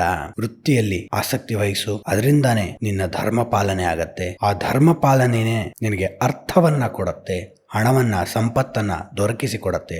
ಸರಿಯಾದ ದಾರಿಲಿ ಎಷ್ಟಾದ್ರೂ ಹಣ ಸಂಪಾದಿಸು, ಏನೂ ತಪ್ಪಲ್ಲ. ಅದರಿಂದ ನಿನ್ನ ಕಾಮನೆಗಳನ್ನ ಸಿದ್ಧಿ ಮಾಡ್ಕೋ, ನಿನ್ನಲ್ಲಿರುವ ಆಸೆಗಳನ್ನ ನೆರವೇರಿಸ್ಕೋ, ಏನು ತಪ್ಪಿಲ್ಲ. ಮೋಕ್ಷ ಯಾವಾಗ ಸಿಗತ್ತೆ? ಹುಡ್ಕೋದೇ ಬೇಕಾಗಿಲ್ಲ. ಇವು ಮೂರನ್ನು ನೀ ಸರಿಗೆ ಕಂಡುಕೊಂಡಿದ್ರೆ ಮೋಕ್ಷ ಸಿಕ್ಬಿಡತ್ತೆ. DVG ಅವರು ಇಲ್ಲಿ ಒಂದು ಅಧ್ಯಾಯವನ್ನ ತೆಗೆದುಕೊಂಡು ಅನುವಾದವನ್ನ ಮಾಡಿಲ್ಲ ಅಂತ ಹೇಳಿದ್ದು ಅದೇ ಕಾರಣಕ್ಕೆ. ಒಂದ್ ಕಡೆ ಇನ್ಯಾವುದೋ ಶ್ಲೋಕ ತರ್ತಾರೆ, ಇನ್ನೊಂದ್ ಕಡೆಯಿಂದ ಇನ್ನೊಂದು ಶ್ಲೋಕ ತರ್ತಾರೆ, ಇನ್ನೊಂದು ಮೂಲ ಮಹಾಭಾರತದಿಂದ ಅಂದರೆ ವೇದವ್ಯಾಸರ ಮಹಾಭಾರತದಿಂದ ಅಥವಾ ಉಪನಿಷತ್ತಿನಿಂದ ಎಲ್ಲಾ ಕಡೆಯಿಂದ ತಂದು ಅನಲೈಸ್ ಮಾಡ್ತಾ ಮಾಡ್ತಾ ಮಾಡ್ತಾ ಜೀವನ ಪಾಠವನ್ನ ಹೇಳ್ತಾರೆ. ಅದಕ್ಕೆ ಹೇಳಿದ್ದು Jeevana Dharma Yoga, one of the classic treatise on Bhagavadgita. ಅದನ್ನ ಓದ್ಕೊಂಡ್ರೆ ನಮ್ಗೆ ಎಷ್ಟೋ ಸೆಲ್ಫ್ ಹೆಲ್ಪ್ ಬುಕ್ಗಳ ಸಾರಗಳನ್ನ ಕ್ರೋಢೀಕರಿಸಿದ್ದಾರೆ, ಡಿಸ್ಟಿಲ್ ಮಾಡಿದ್ದಾರೆ DVG ಅಂತ ಗೊತ್ತಾಗತ್ತೆ. ಸ್ನೇಹಿತರೆ, ಯಾವುದೇ ಹಿಂಜರಿಕೆ ಇಲ್ಲದೆ ಹೇಳ್ತೀನಿ, ಸುಮಾರು 300-400 ಸೆಲ್ಫ್ ಹೆಲ್ಪ್ ಬುಕ್ಗಳನ್ನ ಓದೋದು ಒಂದೇ, DVG ಅವರ ಮಂಕುತಿಮ್ಮನ ಕಗ್ಗ ಮತ್ತು ಜೀವನ ಧರ್ಮ ಯೋಗ ಓದ್ಕೊಳ್ಳೋದು 2 ಸಲ 3 ಸಲ ಓದ್ಕೊಂಡ್ರು ಸಾಕು. ನಮಗೆ ಜೀವನದ ಯಶಸ್ಸು ಮತ್ತು ನೆಮ್ಮದಿಯ ಪಥ ಸ್ಪಷ್ಟವಾಗಿ ಗೋಚರ ಆಗತ್ತೆ. ಮುಂದೆ DVG ಅವರು ಶ್ರದ್ಧೆ ಮತ್ತು ನಂಬಿಕೆ ಇವುಗಳ ಅರ್ಥವನ್ನ ವಿಶ್ಲೇಷಣೆ ಮಾಡ್ತಾರೆ. ಶ್ರದ್ಧೆ ಮತ್ತು ನಂಬಿಕೆ ಎರಡು ಒಂದೇನಾ, ಬೇರೆ ಬೇರೆನಾ? ಮುಂದುವರೆದು ನಂಬಿಕೆ ಮತ್ತು ಸ್ವತಂತ್ರ ಚಿಂತನೆ. ನಾವು ಯಾವುದೋ ಒಂದು ವಿಷಯವನ್ನ ಯಾರೋ ಹೇಳಿದ್ರು ಅಂತ ನಂಬೇಕಾ, ಅಥವಾ ನಂಬದೇನೆ ಇದ್ಬಿಟ್ರೆ ಹೇಗೆ? ಏನೂ ನಂಬಿಕೆನೇ ಇಲ್ಲ, ನಿಹಿಲಿಸ್ಟಿಕ್ ವಾಯ್ಡ್ ಅಂತಾನೆ ನೀಶೆ. ಅದಕ್ಕೆ ಏನನ್ನೂ ನಂಬಲ್ಲ, ಏನೂ ಇಲ್ಲ, ನಶ್ವರವಾದ ಅದ ದೊಡ್ಡದು. ಹಾಗಾಗಿ ನಂಬಿಕೆ ಮತ್ತು ಸ್ವತಂತ್ರ ಚಿಂತನೆ ಅವೆರಡರ ಮಧ್ಯ ಇರುವ ಈಕ್ವೇಶನ್, ಸಮೀಕರಣವನ್ನ ನಮಗೆ ಹೇಳ್ಕೊಡ್ತಾರೆ. ಈ ನಂಬಿಕೆ ಮತ್ತು ಸ್ವತಂತ್ರ ಚಿಂತನೆ ಅತ್ಯಂತ ಪುರಾತನ ಜಿಜ್ಞಾಸೆಗಳಲ್ಲಿ ಒಂದು. ಯಾಕೆ? ಏನಾದ್ರೂ ಒಂದು ವಿಷಯದಲ್ಲಿ ನಾವು ನಂಬಿಕೆ ಇಡೋದ್ರಿಂದ ಮನಸ್ಸು ನೆಮ್ಮದಿಗೆ ತೆರೆದುಕೊಳ್ಳುತ್ತೆ. ಅದು ನಿಜಾನೋ ಇಲ್ವೋ ಅದು ಬೇರೆ, ಆದ್ರೆ ಹಿಂದೆ ಏನೋ ಆಗಿತ್ತು ನನ್ನಿಂದ, ಅದಕ್ಕಾಗಿ ಹೀಗೆ ನನಗೆ ಹೀಗಾಗಿದೆ ಅಂತ ಏನೋ ಒಂದು ಅಂದುಕೊಂಡಾಗ ಮನಸ್ಸಿಗೆ ನೆಮ್ಮದಿ ಸಿಗತ್ತೆ. ಹಾಗಾಗಿ ನಂಬಿಕೆ ನಮಗೆ ಬೇಕಾ, ಅಥವಾ ಬೇಕೇ ಬೇಕಾ, ಅಥವಾ ವೈಚಾರಿಕವಾಗಿ ಸ್ವತಂತ್ರ ಚಿಂತನೆಯನ್ನ ಮಾಡ್ತೀನಿ. ಯಾರೋ ಹೇಳ್ತಾರ ಅಲ್ಲಿ ಏನೋ ಇದೆ, ಶಕ್ತಿ ಇದೆ, ಅದನ್ನ ನಾನು ನಂಬಲ್ಲ, ಹೋಗಿ ಪ್ರಶ್ನೆ ಮಾಡ್ತೀನಿ. ಬಿಕಾಸ್ ವಿಜ್ಞಾನ ಅನ್ನೋದು ಪ್ರಶ್ನಾತೀತವಲ್ಲ. ವಿಜ್ಞಾನದ ಶ್ರೇಷ್ಠತೆ ಇರೋದು ನೀನು ಅದನ್ನ ಪ್ರಶ್ನೆ ಮಾಡಬಹುದು, ನಿನ್ನ ಸ್ವಂತ ಅನುಭವಕ್ಕೆ ಬರುವ ತನಕ ಒಪ್ಪದೇ ಇರಬಹುದು, ಆಮೇಲೆ ಎಲ್ಲ ಎಕ್ಸಾಮಿನೇಷನ್ ನಂತರ, ವೆರಿಫಿಕೇಶನ್ ನಂತರ ಒಪ್ಕೋಬಹುದು. ಇದು ವಿಜ್ಞಾನದ ಹೃದಯ ವೈಶಾಲ್ಯತೆ ಅಲ್ಲ. ಹಾಗಾಗಿ ಎಲ್ಲದಕ್ಕೂ ಸ್ವತಂತ್ರ ಚಿಂತನೆ ಇದ್ಬಿಟ್ರೆ ಒಳ್ಳೇದಲ್ವಾ? ಇದನ್ನ DVG ಅವರು ಹೇಳೋದು. ಶ್ರದ್ಧೆ ಎಂದರೆ ನಂಬಿಕೆ, ಆದರೆ ಕುರುಡು ನಂಬಿಕೆ ಅಲ್ಲ. ಮುಖ್ಯವಾದಂತಹ ಸಾಲು ಹೋಮ್ವರ್ಕ್ ಬುಕ್ ಅಲ್ಲಿ ನಾವು ಬರೆದಿಟ್ಕೊಂಡ್ಬಿಡ್ಬೇಕು. ಶ್ರದ್ಧೆ ಒಂದು ರೀತಿಯ ನಂಬಿಕೆನೆ, ಆದರೆ ಕುರುಡು ನಂಬಿಕೆ ಅಲ್ಲ, ಅಂಧಾನುಕರಣೆ ಅಲ್ಲ, ಅಂಧಭಕ್ತಿ ಅಲ್ಲ. Faith and belief. All achievers will have faith, but it is not a belief. Belief, ನಂಬಿಕೆ ಅನ್ನುವುದು ಪ್ರಶ್ನೆಗೆ ಅತೀತವಾಗತ್ತೆ. ಶ್ರದ್ಧೆ ಅನ್ನುವುದು ಆರಂಭಿಕ ಮಟ್ಟದಲ್ಲಿ ನಂಬಿಕೆಯನ್ನ ಇಟ್ಕೊಂಡಿದ್ರು ಮುಂದೆ ಅದು ವೈಚಾರಿಕತೆಗೆ, ಸ್ವತಂತ್ರ ಚಿಂತನೆಗೆ, ಓಪನ್ನೆಸ್ ಇಟ್ಕೊಂಡಿರತ್ತೆ. ಅದು ಶ್ರದ್ಧೆ. ಅದಕ್ಕೇನೆ ಶ್ರದ್ಧೆ ಇಟ್ಕೊಂಡ ಎಲ್ಲ ವ್ಯಕ್ತಿಯು ಯಶಸ್ವಿ ಆಗೇ ಆಗ್ತಾನೆ ಅಥವಾ ಆಗೇ ಆಗ್ತಾಳೆ. DVG ಅದನ್ನೇ ಹೇಳ್ತಿರೋದು. ಶ್ರದ್ಧೆ ಎಂದರೆ ನಂಬಿಕೆ, ಆದರೆ ಕುರುಡು ನಂಬಿಕೆಯಲ್ಲ. ತಾಯಿ ಕೊಟ್ಟ ತಿಂಡಿಯನ್ನ ಮಗು ಎಂಥ ನಂಬಿಕೆಯಿಂದ ತಿನ್ನುತ್ತದೆಯೋ, ವೈದ್ಯ ಕೊಟ್ಟ ಔಷಧಿಯನ್ನು ರೋಗಿ ಎಂಥ ನಂಬಿಕೆಯಿಂದ ಸೇವಿಸುತ್ತಾನೋ ಅಂಥ ನಂಬಿಕೆಯೇ ವಿಶ್ವಾಸ. ಅಂದರೆ ಶ್ರದ್ಧೆಯಿಂದ ವಿಶ್ವಾಸ ಸಿಗತ್ತೆ. ನಂಬಿಕೆ ಅನ್ನೋದು ಹೈಯರ್ ಹೈರಾರ್ಕಿ ಆದ್ರೆ ಅದರಲ್ಲಿ ಎಷ್ಟು ತರ ಮಜಲುಗಳಿವೆ ಅನ್ನೋದನ್ನ DVG ಅವರಲ್ಲಿ ಹೇಳ್ತಿರೋದು. ನಂಬಿಕೆಯಲ್ಲಿ ಒಂದು ಅಂಗ ಕುರುಡು ನಂಬಿಕೆ ಆದರೆ ಇನ್ನೊಂದು ಕಡೆ ಶ್ರದ್ಧೆ ಬರುತ್ತೆ, ಮತ್ತೊಂದು ಕಡೆ ವಿಶ್ವಾಸ ಬರುತ್ತೆ. ಶ್ರದ್ಧೆ ಮತ್ತು ವಿಶ್ವಾಸಗಳು ಕುರುಡು ನಂಬಿಕೆಗಳಲ್ಲ. ವಿಶ್ವಾಸ ಅಂದ್ರೇನು? ಇಲ್ಲಿ DVG ಅವರು ಹೇಳ್ತಿರೋದು, ತಾಯಿ ಮಗುಗೆ ಒಂದೇನೋ ತಿನ್ನಕ್ ಕೊಟ್ಟಾಗ ಮಗು ತಿನ್ನತ್ತೆ. ಅದೇ ಅಪರಿಚಿತರು ಕೊಟ್ರೆ ತಿನ್ನಲ್ಲ. ಯಾಕೆ? ಹೇಳ್ಕೊಟ್ಟಿರ್ತಾರೆ ಮನೆಯಲ್ಲಿ, ಏನಾದ್ರು ಹಾಕ್ಬಿಟ್ಟಿರ್ತಾರೆ, ನಿನ್ಗೆ ಎಚ್ಚರ ತಪ್ಪೋಗುತ್ತೆ, ಕಿಡ್ನಾಪ್ ಮಾಡ್ಬಿಡ್ತಾರೆ, ಮಕ್ಕಳು ಕಳ್ಳರು ಬರ್ತಾರೆ. ಕರೆಕ್ಟ್, ಆ ಸಾಧ್ಯತೆಗಳು ಇವೆ. ಆದರೆ ತಾಯಿ ಕೊಟ್ರೆ ಇಸ್ಕೊಳತ್ತಲ್ವಾ? ಅಮ್ಮ ಏನ್ ಹೇಳಿದ್ದೆ, ಯಾರ ಹತ್ರನೂ ಏನು ಇಸ್ಕೋಬಾರ್ದು ತಿನ್ನಕ್ಕೆ ಅಂತ, ನಿನ್ನ ಹತ್ರನೂ ಇಸ್ಕೊಳಲ್ಲ. ಇಲ್ಲ, without even making that exception it is given. ಏನು ಎಕ್ಸ್ಪ್ಲಿಸಿಟ್ ಆಗಿ ನೀನು ಯಾರ ಹತ್ರನೂ ತಿಂಡಿ ಇಸ್ಕೋಬೇಡ, ಆದ್ರೆ ತಾಯಿ ಕೊಟ್ರೆ ಇಸ್ಕೋ ಅಂತ ಹೇಳೋದ್ ಬೇಕಾಗಿಲ್ಲ. ಯಾರ ಹತ್ರನೂ ಇಸ್ಕೋಬೇಡ ಅಂದ್ರೆ ತಾಯಿ ಕೊಟ್ಟದ್ದು ಇಸ್ಕೋಬಹುದು ಅಂತ ಅರ್ಥ. ಯಾಕೆ? DVG ಅವರು ಹೇಳ್ತಿರೋದು ವಿಶ್ವಾಸ. ಹಾಗೆ ವೈದ್ಯ ಕೊಟ್ಟ ಔಷಧಿಯನ್ನ ರೋಗಿ ಎಂಥ ನಂಬಿಕೆಯಿಂದ ಸೇವಿಸ್ತಾನೋ ಅದು ವಿಶ್ವಾಸ. ಹುಷಾರಿರಲ್ಲ ಅಂದ್ರೆ ಯಾವುದೋ ಒಂದು ಮಾತ್ರೆ ತಗೋಬೇಕು, ನನಗಲ್ಲಿ ಸ್ವತಂತ್ರ ಚಿಂತನೆ ಇದೆಯಪ್ಪ. ಈಗೆಲ್ಲ ನಾವೆಲ್ಲ ಗೂಗಲ್ ಡಾಕ್ಟರ್ಸ್ ಆಗ್ಬಿಟ್ಟಿದೀವಲ್ವಾ, ಒಬ್ರಿಗೊಬ್ರು ಸಜೆಸ್ಟ್ ಮಾಡೋದು. ಪ್ರಾಕ್ಟಿಕಲ್ ಅನುಭವ ನಮ್ಗಿರೋದೇ ಇಲ್ಲ. ಸ್ವತಂತ್ರ ಚಿಂತನೆ ಅಂದ್ರೆ ನನಗೆಲ್ಲಾ ಗೊತ್ತು ಅನ್ನೋ ಅಹಂಕಾರನೂ ಅಲ್ಲ. ಹುಷಾರಿಲ್ಲ ಅಂದ್ರೆ ಡಾಕ್ಟರ್ ಹತ್ರ ಹೋಗ್ತೀವಿ, ಪ್ಯಾರಾಸೆಟಮೋಲೋ, ಡೋಲೋನೋ, ಕೋಲ್ಡ್ ಆಕ್ಟೋ ತಗೋ ಅಂತಾರೆ. ಯಾಕೆ ಕೋಲ್ಡ್ ಆಕ್ಟು? ನಿನಗೆ ಬೇಕಾ? ನಿನಗೇನು ಅನಾರೋಗ್ಯ ಇದೆ, ಆರೋಗ್ಯಕ್ಕೆ ಒಳ್ಳೇದಾಗಬೇಕು ಅಂದ್ರೆ ಮಾತ್ರೆ ನುಂಗೋದು ನೋಡು. ಅಲ್ಲ, ಇದ್ರಲ್ಲಿ ಏನೇನಿರುತ್ತೆ ಕೆಮಿಕಲ್ಸ್? ಇದು 5 mg ಯಾಕೆ ಹಾಕಿದ್ದಾರೆ? 7 mg ಹಾಕಿದ್ರೆ ಇದಿದು ಬೇಗ ಹುಷಾರಾಗ್ತಿದ್ದೇನೋ ಈ ಕೆಮಿಕಲ್ನ? ಇದೆಲ್ಲ ಬೇಕಾಗಿಲ್ಲ ನಿನಗೆ. ನೀನೇನ್ ಮಾಡ್ಬೇಕು, ಇಲ್ಲಿ ಸ್ವತಂತ್ರ ಚಿಂತನೆ ಅನ್ಬಿಟ್ಟು ತೀರಾ ಅದನ್ನ ಎಕ್ಸ್ಟ್ರೀಮ್ಗೆ ತಗೊಂಡು ಹೋಗಿ ಯೋಚನೆ ಮಾಡೋ ಅವಶ್ಯಕತೆ ಇಲ್ಲ. ಅದರ ಕಾಂಪೋಸಿಷನ್ನ ಇಂಟರ್ನೆಟಲ್ಲಿ ಹಾಕಿ ಏನೋ ಒಂದು ಸ್ವಲ್ಪ ತಿಳ್ಕೊಂಡು ಡಾಕ್ಟರ್ಗೆ ಇಮೇಲ್ ಬರೆಯೋದು ಅಥವಾ ವಾಟ್ಸ್ಆ್ಯಪ್ ಮಾಡೋದು, doctor I think you are wrong ಅಂತ. ಅದೆಲ್ಲ ಅವಶ್ಯಕತೆ ಇಲ್ಲ. ಅಲ್ಲಿ ನಿನಗೊಂದು ಮಟ್ಟಿಗೆ ನಂಬಿಕೆ ಬೇಕು. ನಂಬಿಕೆ ಅನ್ನೋದು ನಾ ಎಷ್ಟೊಂದು ಕಡೆ ಹೇಳ್ತಿರ್ತೀನಿ. ನನ್ನ ಗುರುಗಳು ಹೇಳಿದ ಉದಾಹರಣೆ, ಮಗುವಿಗೆ ವಾಕರ್ ನಡೆಯಕ್ಕೆ 10 ತಿಂಗಳಾದಾಗ ಹೆಲ್ಪ್ ಮಾಡಕ್ ಕೊಡ್ತೀವಲ್ವಾ, ಅದನ್ನೇ ಹಿಡ್ಕೊಂಡಿದ್ರೆ 5 ವರ್ಷ ಆದ್ಮೇಲೂ ಮಗು ಸಮಸ್ಯೆ ಆಗುತ್ತೆ. ಆದ್ರೆ ಸ್ಟಾರ್ಟಿಂಗ್ ವಾಕರ್ ಬೇಕೇ ಬೇಕು. ಹಾಗೆ ಮನುಷ್ಯನಿಗೆ ಒಂದು ಹಂತದವರೆಗೂ ನಂಬಿಕೆಗಳು ಬೇಕೇ ಬೇಕು. ಹಾಗೆ ಡಾಕ್ಟರ್ ಮಾತ್ರೆ ಕೊಟ್ಟಾಗ ನಾವು ತಗೋಬೇಕು, ಹುಷಾರಾಗತ್ತೆ. ಅದು ವಿಶ್ವಾಸ. Because we have decided to trust doctor. ಆ ನಂಬಿಕೆ ಕುರುಡು ನಂಬಿಕೆ ಅಲ್ಲ ಸ್ನೇಹಿತರೆ. ಯಾಕೆ? ಮುಂದೆ DVG ಅವರು ಹೇಳ್ತಿರೋದು, ತಾಯಿ ಕೊಟ್ಟದ್ದು ರುಚಿಸದೇ ಹೋದರೆ ಮಗು ಅದನ್ನ ಬಿಸಾಕಿ ಬೇರೆ ತಿಂಡಿ ಕೇಳುತ್ತದೆ. DVG ಅವರ ಆಳ ಒಂಥರ ಮೈ ಜುಮ್ ಅನ್ಸುತ್ತೆ. ಏನಂದ್ರೆ, ನಂಬಿಕೆ ಇರಬೇಕು. ಮಗು ತಾಯಿ ಕೊಟ್ಟಿದ್ದ ತಿಂಡಿನ ಇಸ್ಕೊಂಡ್ತು, ಆದ್ರೆ ಸೇರ್ಲಿಲ್ವಲ್ಲ, ಬಿಸಾಕತ್ತೆ, ಇನ್ನೊಂದು ಕೇಳತ್ತೆ. ಈಗ ಅದೇನೇನೋ ಮಾಡ್ತಿರ್ತಾರಲ್ಲ, ಜ್ಯೂಸ್ ತರದ ಔಷಧಿ, ಈಗ ವಾಸಿ. ಮೊದ್ಲೆಲ್ಲ ಅದಿದ್ದು ಕೆಟ್ಟ ರುಚಿ ಇರ್ತಿತ್ತು, ಅದನ್ನ ಮಗು ಕೊಟ್ರೆ ಕೆಟ್ಟದಾಗ ಮುಖ ಮಾಡ್ಬಿಟ್ಟು ಉಗುಳ್ಬಿಡ್ತಿತ್ತು. ಪಾಪ ವಿಶ್ವಾಸದಿಂದ ಅದು ತಗೊಂಡ್ತು, ಆದ್ರೆ ತನಗೆ ಸರಿ ಅನಿಸ್ತಿಲ್ಲ, ತನ್ನ ಇಂದ್ರಿಯಕ್ಕೆ ಸರಿ ಅನಿಸ್ತಿಲ್ವಲ್ಲ, ತಗೊಳ್ಳಿಲ್ಲ, ಬೇರೆ ಕೇಳತ್ತೆ. ಹಾಗೆ ವಿಶ್ವಾಸ ಎನ್ನುವ ನಂಬಿಕೆ ಕುರುಡು ನಂಬಿಕೆ ಅಲ್ಲ, ಅದು ಸ್ವತಂತ್ರ ಚಿಂತನೆಗೂ ತೆರೆದುಕೊಂಡಿರುತ್ತೆ.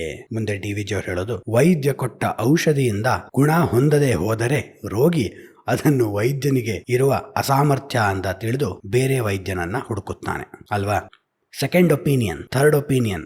ಯಾಕೆ? ನಿಮ್ಗೆ ಆರೋಗ್ಯ ಸರಿ ಇಲ್ಲ, ಈ ಮಾತ್ರೆ ತಗೊಂಡ್ರೂ ಹುಷಾರಾಗಲ್ಲ. ಇತ್ತೀಚೆಗಂತೂ ಎಲ್ಲ ಸೆಡೆಂಟ್ರಿ ಲೈಫ್ ಸ್ಟೈಲ್ ಇಂದ ಜೀವನ ಕ್ರಮದ ಸಮಸ್ಯೆಗಳು ಹೆಚ್ಚಾಗ್ತಿವೆ ಅಲ್ವಾ. ಮಂಡಿ ನೋವು, ಬೆನ್ನೋವು, ಕತ್ನೋವು, ಬೊಜ್ಜು, ಇವೇ ಅಲ್ವಾ ನಮ್ಮ ಸಮಸ್ಯೆಗಳು. Slow killers. ಅದರಿಂದ ಬಂದಿರೋದೇನು? ಡಯಾಬಿಟಿಕ್ಸ್, ರಕ್ತದೊತ್ತಡ. ಅವಾಗ ಅದಕ್ಕೆ ಯಾರು ತಕ್ಷಣ ಕ್ಯೂರ್ ಮಾಡೋಕ್ಕೂ ಸಾಧ್ಯವಿಲ್ವಲ್ಲ. ಹಾಗಾಗಿ ಒಬ್ಬ ಡಾಕ್ಟರ್ ಹತ್ರ ಹೋಗ್ತೀವಿ, ಅವ್ರು ಹೇಳ್ತಾರೆ ಹೀಗೆ, ಅದು ನಮಗೆ ತಕ್ಷಣ ಹುಷಾರಾಗಲ್ಲ. ನಿಜ ಏನಂದರೆ, ನಾವು ಅವ್ರು ಹೇಳಿರೋದೇನು ಮಾಡಿಲ್ದೇನೂ ಇರ್ಬೋದು, ಆದರೆ ಹುಷಾರಾಗಲ್ಲ. ನಾವೇನು ಮಾಡ್ತೀವಿ? Second opinion. ಅಲ್ಲಿ ಮೊದಲ ವೈದ್ಯನ ಹತ್ರ ನಾವು ಹೋಗಿದ್ದು ವಿಶ್ವಾಸದಿಂದ, ಶ್ರದ್ಧೆಯಿಂದ. ಅವ್ರು ಹೇಳಿದ್ದನ್ನ ನಾನು ಕೇಳ್ತೀನಪ್ಪ ಅಂತ. ಕೇಳದೆ ವರ್ಕ್ ಆಗಲಿಲ್ಲ, ಸೆಕೆಂಡ್ ಒಪಿನಿಯನ್ಗೆ ಹೋದೆ. ಅದು ಸ್ವತಂತ್ರ ಚಿಂತನೆ. ಅಂದರೆ ಒಬ್ಬ ವ್ಯಕ್ತಿ ಪೂರ್ಣತ್ವವನ್ನ ಪಡೆದುಕೋಬೇಕು ಅಂದ್ರೆ ತನ್ನ ಜೀವನದಲ್ಲಿ, ಚಿಂತನೆಯಲ್ಲಿ ಒಂದು ಹಂತದವರೆಗೂ ವಿಷಯದಲ್ಲಿ ನಂಬಿಕೆ ಇರಬೇಕು. ಅದಾದ್ಮೇಲೆ ಸ್ವತಂತ್ರ ಚಿಂತನೆನೂ ಇರಬೇಕು. ಬಸ್ ಹತ್ತೀವಿ, ಇಲ್ಲಿಂದ ಮೈಸೂರಿಗೋ ತುಮಕೂರಿಗೋ ಹೋಗ್ಬೇಕಾಗಿರುತ್ತೆ. ಎಲ್ಲೋ ಒಂದು ಲೆಫ್ಟ್ ತಗೋತಾರೆ, ಎಲ್ಲೋ ಒಂದು ರೈಟ್ ತಗೋತಾರೆ. ಬಸ್ ಅವ್ರಿಗೆ, ಸರ್ ಇಲ್ಲಿ ಯಾಕೆ ಲೆಫ್ಟ್ ತಗೊಂಡ್ರಿ, ರೈಟ್ ತಗೊಂಡ್ರೆ ಚೆನ್ನಾಗಿತ್ತಲ್ಲ. ಅವ್ರು ದಿನ ಓಡಾಡೋರು, ಅವ್ರಿಗೆ ಚೆನ್ನಾಗಿ ಗೊತ್ತಿರುತ್ತೆ. ಆ ವಿಶ್ವಾಸ ನಿನ್ನಲ್ಲಿ ಇರಬೇಕು. ಆದ್ರೆ ಕರ್ಕೊಂಡು ಹೋಗ್ಬೇಕಾಗಿ ತುಮಕೂರ್ಗಲ್ಲ, ತುಮಕೂರು ಬಿಟ್ಬಿಟ್ಟು ಮಾಗಡಿಗೆ ತೆಗೆದುಕೊಂಡು ಹೋದ್ರೆ ನಾವು ಈ ಡ್ರೈವರ್ ದಡ್ಡ, ಹುಚ್ಚ ಅನ್ಕೋತೀವಿ. ಏನು? ಅಲ್ಲೂ ಸಹ ಒಂದು ಹಂತದವರೆಗೆ ಆ ವ್ಯಕ್ತಿಯನ್ನ, ಆ ಸಿಸ್ಟಮ್, ಆ ವ್ಯವಸ್ಥೆಯನ್ನ ನಂಬಿದ್ವಿ. ಅದು ವಿಶ್ವಾಸ. ಡ್ರೈವರ್ಗೆ ಗೊತ್ತಿರೋದು ಬಿಡು ಅಂತ. ಆದ್ರೆ ಡ್ರೈವರು ತುಮಕೂರು ಕರ್ಕೊಂಡು ಹೋಗೋದೆ ಮಾಗಡಿ ಕರ್ಕೊಂಡು ಹೋದಾಗ ನಾವು ಅದನ್ನ ಸ್ವತಂತ್ರ ಚಿಂತನೆಯಿಂದ, ಈ ಡ್ರೈವರ್ಗೆ ತಲೆನೇ ಕೆಟ್ಟೋಗಿದೆ, ನಾ ಕೇಳ್ತಾ ಇದ್ದೆ ತುಮಕೂರು ಅಲ್ವಾ ಅಂತ. ಹೌದೌದು, ತುಮಕೂರು ಹತ್ತಿ ಅಂತ ಹತ್ತಿಸ್ಕೊಂಡು ಮಾಗಡಿಗೆ ತಂದು ಬಿಡ್ತಿದ್ದಾನೆ. ಅದು ಸ್ವತಂತ್ರ ಚಿಂತನೆ. ಮತ್ತೆ ಕುರುಡು ನಂಬಿಕೆ ಅಂದ್ರೆ ಹೇಗಿರತ್ತಿಲ್ಲಿ? ಕುರುಡು ನಂಬಿಕೆ ಅಂದ್ರೆ, ನಾನು ಡ್ರೈವರ್ಗೆ ತುಮಕೂರ್ಗೆ ಹೋಗ್ಬೇಕು ಅಂತ ಹೇಳ್ತೀನಿ, ತುಮಕೂರು ಕರ್ಕೊಂಡು ಹೋಗ್ತೀನಿ ಅಂತಾನೆ. ಆದ್ರೆ ತುಮಕೂರು ಬಿಟ್ಬಿಟ್ಟು ಮಾಗಡಿ ಕರ್ಕೊಂಡು ಹೋಗಿ ಬಿಡ್ತಾನೆ. ಇಳಿರಿ ಅಂತಾನೆ, ಇಳಿತೀನಿ. ಅವಾಗೂ ಅದನ್ನ ತುಮಕೂರು ಅಂತಾನೆ ನಂಬ್ಕೊಂಡಿರ್ತೀನಿ. ಡ್ರೈವರ್ ಅಂತ ಕೇಳ್ತೀನಿ, ಹೌದಲ್ಲೇನಪ್ಪ, ತುಮಕೂರೇ ಅಲ್ವಾ? ಹೌದ್ ಸರ್ ತುಮಕೂರೇ. ಆಮೇಲೆ ಅಲ್ಲೆಲ್ಲ ಬೋರ್ಡ್ಗಳ ಹತ್ರ ಅಡ್ರೆಸ್ ನೋಡ್ತೀನಿ, ಅಲ್ಲೆಲ್ಲ ಮಾಗಡಿ ಅಂತ ಬರ್ದಿರತ್ತೆ. ಅವಾಗೂ ಡ್ರೈವರ್ ಹೇಳ್ತಾನೆ ಅಂದ್ರೆ ಸುಳ್ಳು ಹೇಳಕ್ ಸಾಧ್ಯ? ನಾವು ಡ್ರೈವರ್ನ ನಂಬೇಕಪ್ಪ. ನಂಬಿಕೆ ಇಲ್ಲದ್ರೆ ಏನು ಮಾಡಕ್ಕಾಗಲ್ಲ. ಮತ್ತೆ ಅಲ್ಲಿ ಯಾರನ್ನೋ ಕೇಳ್ತೀನಿ, ಸರ್ ಇದು ಮಾಗಡಿನ ತುಮಕೂರ? ಇದು ಮಾಗಡಿ. ಇಲ್ಲ, ಡ್ರೈವರ್ ಹೇಳೋದೇ ನಿಜ. ಮತ್ತೆ ಗೂಗಲ್ ಮ್ಯಾಪ್ ಓಪನ್ ಮಾಡ್ತೀನಿ, ಅದು ತೋರ್ಸತ್ತೆ ಇದು ಮಾಗಡಿ ಅಂತ. ಇಲ್ಲ, ಡ್ರೈವರ್ ಹೇಳಿರ್ತಾನೆ, ಅದು ಗೊತ್ತು ಅವನಿಗೆ, ಅವ್ನು ತಂದು ಬಿಟ್ಟಿದ್ದಾನೆ, ಕರೆಕ್ಟ್ ಆಗಿರುತ್ತೆ, ಇದು ತುಮಕೂರೆ. ಇದು ಕುರುಡು ನಂಬಿಕೆ. ಸ್ನೇಹಿತರೆ, DVG ಅವರ ತಾತ್ವಿಕ ಆಳ ಎಷ್ಟಿದೆ ನೋಡಿ. ನಾವು ಎಲ್ಲಿ ನಂಬಬೇಕು, ಎಲ್ಲಿ ನಂಬಿಕೆಯನ್ನ ಬಿಟ್ಟು ಅದು ಕುರುಡು ನಂಬಿಕೆಯ ಮಟ್ಟಕ್ಕೆ ಪ್ಲಾಟು ಆಗತ್ತಲ್ಲ, ಒಂದು ಲಿಮಿಟ್ ಮುಟ್ಟತ್ತಲ್ಲ, ಸೀಮಿತತೆ ಮುಟ್ಟತ್ತಲ್ಲ, ಆಗ ಅದನ್ನ ದಾಟಿ ಸ್ವತಂತ್ರ ಚಿಂತನೆಯನ್ನ ಮಾಡಬೇಕು. ಆದ್ರೆ ನಾವು ಯಾವ ಡ್ರೈವರ್ನೂ ನಂಬಲ್ಲಪ್ಪ ಅಂದ್ಬಿಟ್ರೆ ಅವಿಶ್ವಾಸ ಆಗ್ಬಿಡುತ್ತೆ. ಆಗ ನಾವು ಏನೂ ಮಾಡೋಕ್ಕೆ ಆಗಲ್ಲ. ನಾನು ಯಾವುದೋ ಒಂದು ದೊಡ್ಡ ಪ್ರಾಜೆಕ್ಟ್ ರಿಪೋರ್ಟ್ ಸಬ್ಮಿಟ್ ಮಾಡಬೇಕಾಗಿರುತ್ತೆ, ಅಲ್ಲಿ ನಾನು ವೈಚಾರಿಕತೆನೇ ಬೇಕಾಗಿರುತ್ತೆ, ಸೈಂಟಿಫಿಕ್ ರಿಪೋರ್ಟೇ ಕೊಡಬೇಕಾಗಿರ್ಬೋದು. ಆದರೆ ಇಲ್ಲಿಂದ ಅಲ್ಲಿ ಹೋಗೋವಾಗ ದಾರಿ ನನ್ಗಿಂತ ಚೆನ್ನಾಗಿ ನನ್ನ ಊಬರ್ ಡ್ರೈವರ್ ಗೊತ್ತು ಅಂತ ನಾನು ವಿಶ್ವಾಸವನ್ನ ಇಟ್ಕೊಳ್ದಿದ್ರೆ ಅದು ಮೂರ್ಖತನವಾಗತ್ತೆ. ಅಂದರೆ ಕುರುಡು ನಂಬಿಕೆ ಇರಬಾರ್ದು, ವಿಶ್ವಾಸ ಇರಬೇಕು. ವಿಶ್ವಾಸದ ಜೊತೆ ಸ್ವತಂತ್ರ ಚಿಂತನೆಯನ್ನು ಅಕಾಮಡೇಟ್ ಮಾಡ್ಕೋಬೇಕು. ಇದು DVG ಅವರ ತಾತ್ವಿಕ ನೆಲೆ.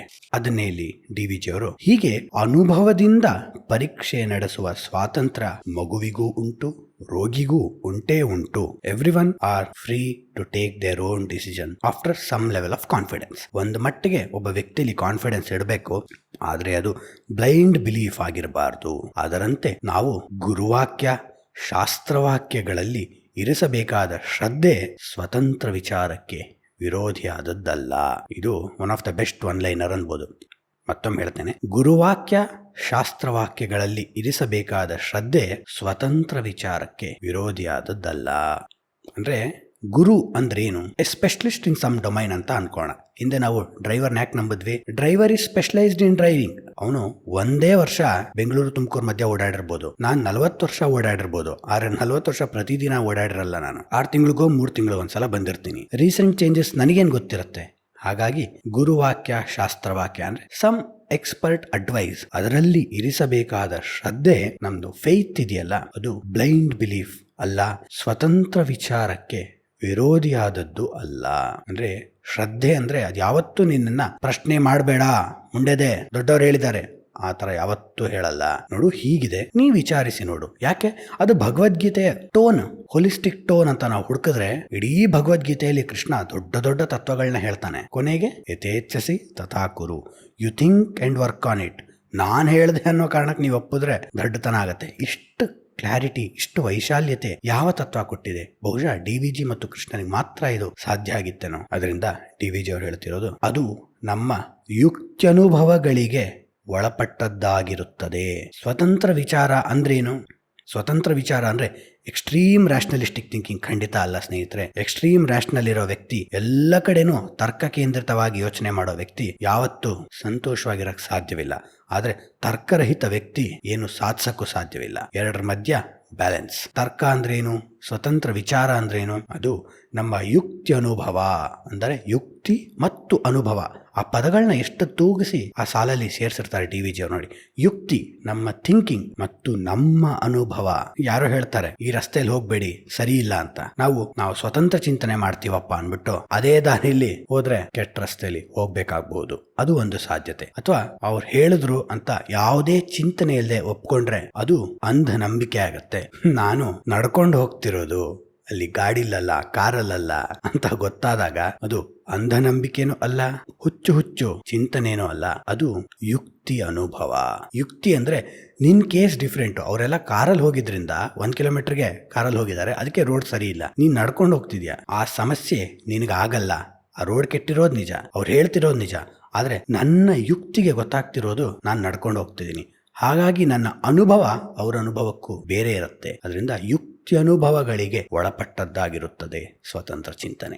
ಮೊದಲು ಪರೀಕ್ಷೆ, ಆಮೇಲೆ ವಿಶ್ವಾಸ. ಹಾಗಾಗಿ ಯಾವುದೇ ತತ್ವ ಕೃಷ್ಣ ಹೇಳಿರ್ಬೋದು, DVG ಹೇಳಿರ್ಬೋದು, DVG ಅವರು ಕೊನೆಗೆ ಕಗ್ಗದಲ್ಲಿ ಅದನ್ನೇ ಹೇಳ್ಬಿಡ್ತಾರಲ್ಲ, ಸಂದೇಹ ಏನೋ ಈ ಕೃತಿಲಿ ಇಲ್ಲ ಅಂತಲ್ಲ, ಈ ಸಂದರ್ಭಕ್ಕೆ ಇದು ಸರಿ ಅಷ್ಟೇ. ಅದರಿಂದ ಮೊದಲು ಪರೀಕ್ಷೆ ಮಾಡಬೇಕು. DVG ಅವರೇ ಹೇಳಿರ್ಬೋದು, ಕೃಷ್ಣ ಹೇಳಿರ್ಬೋದು, ವಿವೇಕಾನಂದ ಹೇಳಿರ್ಬೋದು, ನೀಶೆ ಹೇಳಿರ್ಬೋದು, ಯಾರೇ ಹೇಳಿರ್ಲಿ, ನಿನ್ನ ಜೀವನ ಅನುಭವಕ್ಕೆ ಯುಕ್ತಿಗಳಿಗೆ ಅದು ಅಳವಡಿಸಲು ಆಗ್ತಿದ್ಯಾ? ಪರೀಕ್ಷೆ, ಆಮೇಲೆ ವಿಶ್ವಾಸ ಎಂಬುದು ಲೋಕ ವ್ಯವಹಾರದಲ್ಲಿ ರೂಢಿಯಾದ ರೀತಿ. ಅದರಿಂದ best way to success is ಶ್ರದ್ಧೆ ಪ್ಲಸ್ ಸ್ವತಂತ್ರ ಚಿಂತನೆ. ಶ್ರದ್ಧೆ ಅಥವಾ ವಿಶ್ವಾಸ ಎರಡನ್ನೂ ಸ್ಥೂಲವಾಗಿ ಒಂದನ್ನೇ ಅಂತ ತಿಳ್ಕೋಬಹುದು. ಶ್ರದ್ಧೆ ಮತ್ತು ಸ್ವತಂತ್ರ ಚಿಂತನೆಯನ್ನ ಅಳವಡಿಸಿಕೊಂಡಾಗ ಯಶಸ್ಸು ಸಿಗತ್ತೆ. ನಮ್ಮ ಆಂಗ್ಸೈಟೀಸ್, ಖಿನ್ನತೆಗಳು, ಒತ್ತಡಗಳು ಕಡಿಮೆ ಆಗಿರುತ್ತೆ. ಅದೇ ಕುರುಡು ನಂಬಿಕೆ ಇಟ್ಕೊಂಡ್ರೆ ಯಶಸ್ಸು ಸಿಗಲ್ಲ, ಖಂಡಿತವಾಗ್ಲೂ ಸಿಗಲ್ಲ. ಯಾವುದೇ ಸಾಧನೆ, ಲೌಕಿಕ ಅಥವಾ ಅಲೌಕಿಕ ಸಾಧನೆಗಳಲ್ಲಿ ಸಿಗಲ್ಲ.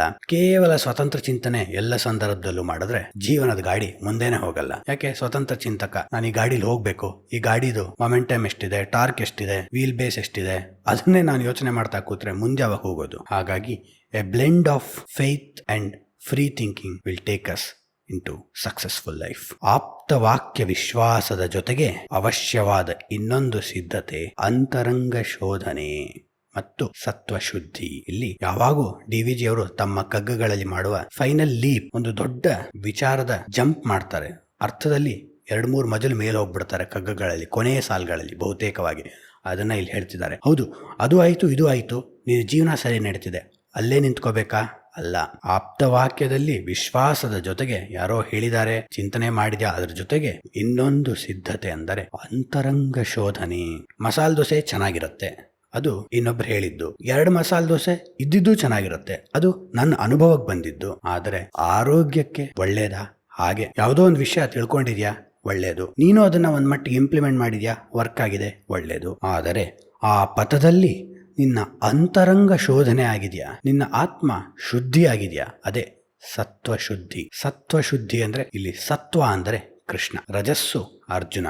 ಅರ್ಜುನ ಕೇವಲ ಅರ್ಜುನನಾದ್ರೆ a force without a direction. Krishna direction ಮತ್ತು ಗುರಿಗಳನ್ನ ಸೆಟ್ ಮಾಡ್ತಾನೆ, ಅರ್ಜುನ ಅದನ್ನ ಪರ್ಸ್ಯೂ ಮಾಡ್ತಾನೆ. ಅಂದ್ರೆ ರಜಸ್ಸು ಮತ್ತು ಸತ್ವ ಜೊತೆಗೆ ಸೇರಿದಾಗ ಮಾತ್ರ ವ್ಯಕ್ತಿಯ ಪೂರ್ಣತ್ವವನ್ನ ಅಥವಾ ಆಕೆ ಅನುಭವಿಸಬಹುದು. ಮೋಕ್ಷಕ್ಕಾಗಿ ಆತುರ ಪಡುವವರು ಇದನ್ನ ಮರೆಯುತ್ತಾರೆ. ಎಲ್ಲಿಂದ ಎಲ್ಲಿಗೆ ಅರ್ಥಗಳು ಹೋಗುತ್ತೆ ನೋಡಿ. ಮುಂದೆ ಮೋಕ್ಷದ ಬಗ್ಗೆ ಇನ್ನು ಸ್ವಲ್ಪ ಆಳವಾಗಿ ಹೋಗೋಣ, ದಯವಿಟ್ಟು ಆ ವಿಡಿಯೋನು ನೋಡಿ. ಮೋಕ್ಷಕ್ಕಾಗಿ ಆತುರ ಪಡುವವರು ದಿನಾ ಭಗವದ್ಗೀತೆಯನ್ನ ಹೇಳ್ಕೊಂಡ್ರೆ ಮೋಕ್ಷ ಸಿಗತ್ತೆ, ಭಗವದ್ಗೀತೆಯ ಯಾವ ಶ್ಲೋಕದಲ್ಲಿ ಏನಿದೆ ಅಂತ ಹೇಳಿದ್ರೆ ನಂಗೆ ಒಳ್ಳೇದಾಗತ್ತೆ, ಭಗವದ್ಗೀತೆಯ ಎಲ್ಲಾ ಶ್ಲೋಕಗಳನ್ನ ಉಲ್ಟಾ ಹೇಳ್ತೀನಿ, ಅಥವಾ ನೀವು ಯಾವುದೋ ಒಂದು ಲೈನ್ ಹೇಳಿದ್ರೆ ಅದು ಯಾವ ಶ್ಲೋಕದಲ್ಲಿದೆ ಹೇಳ್ತೀನಿ, ಅದೆಲ್ಲ ಇಂಟೆಲೆಕ್ಚುಯಲ್ ಜಿಮ್ ಅಷ್ಟೇ. ಬುದ್ಧಿಯ ಸಾಮು ತೋರ್ಸ್ಕೊಳ್ಳಕ್ಕೆ, ಜನರ ಮುಂದೆ ನಮ್ಗೆಲ್ಲ ತೋರ್ಸ್ಕೊಳ್ಳಕ್ಕೆ ಖಂಡಿತವಾಗ್ಲೂ ಸಹಾಯ ಆಗತ್ತೆ. ಆದರೆ ಅದನ್ನ ಮೋಕ್ಷಕ್ಕಾಗಿ ನಾವು ಮಾಡೋದ್ರಿಂದ ಖಂಡಿತವಾಗ್ಲೂ ಉಪಯೋಗ ಇಲ್ಲ.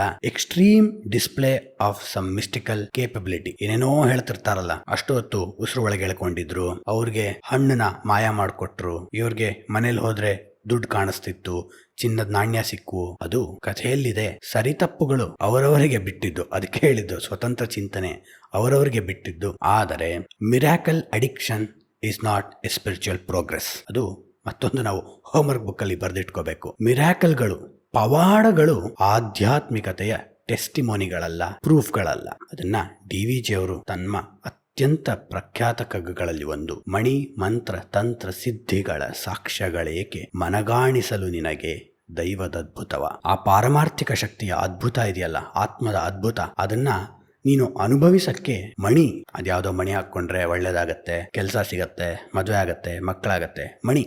ಮಂತ್ರಗಳು, ಆ ಮಂತ್ರ ಹೇಳಿದ್ರೆ ಇದಾಗತ್ತೆ, ಈ ಮಂತ್ರ ಹೇಳಿದ್ರೆ ಅದಾಗತ್ತೆ. DVG ಅವರು ತಪ್ಪು ಅಂತಿಲ್ಲ, ಏಕೆ ಅಂತ ಕೇಳ್ತಿದ್ದಾರೆ.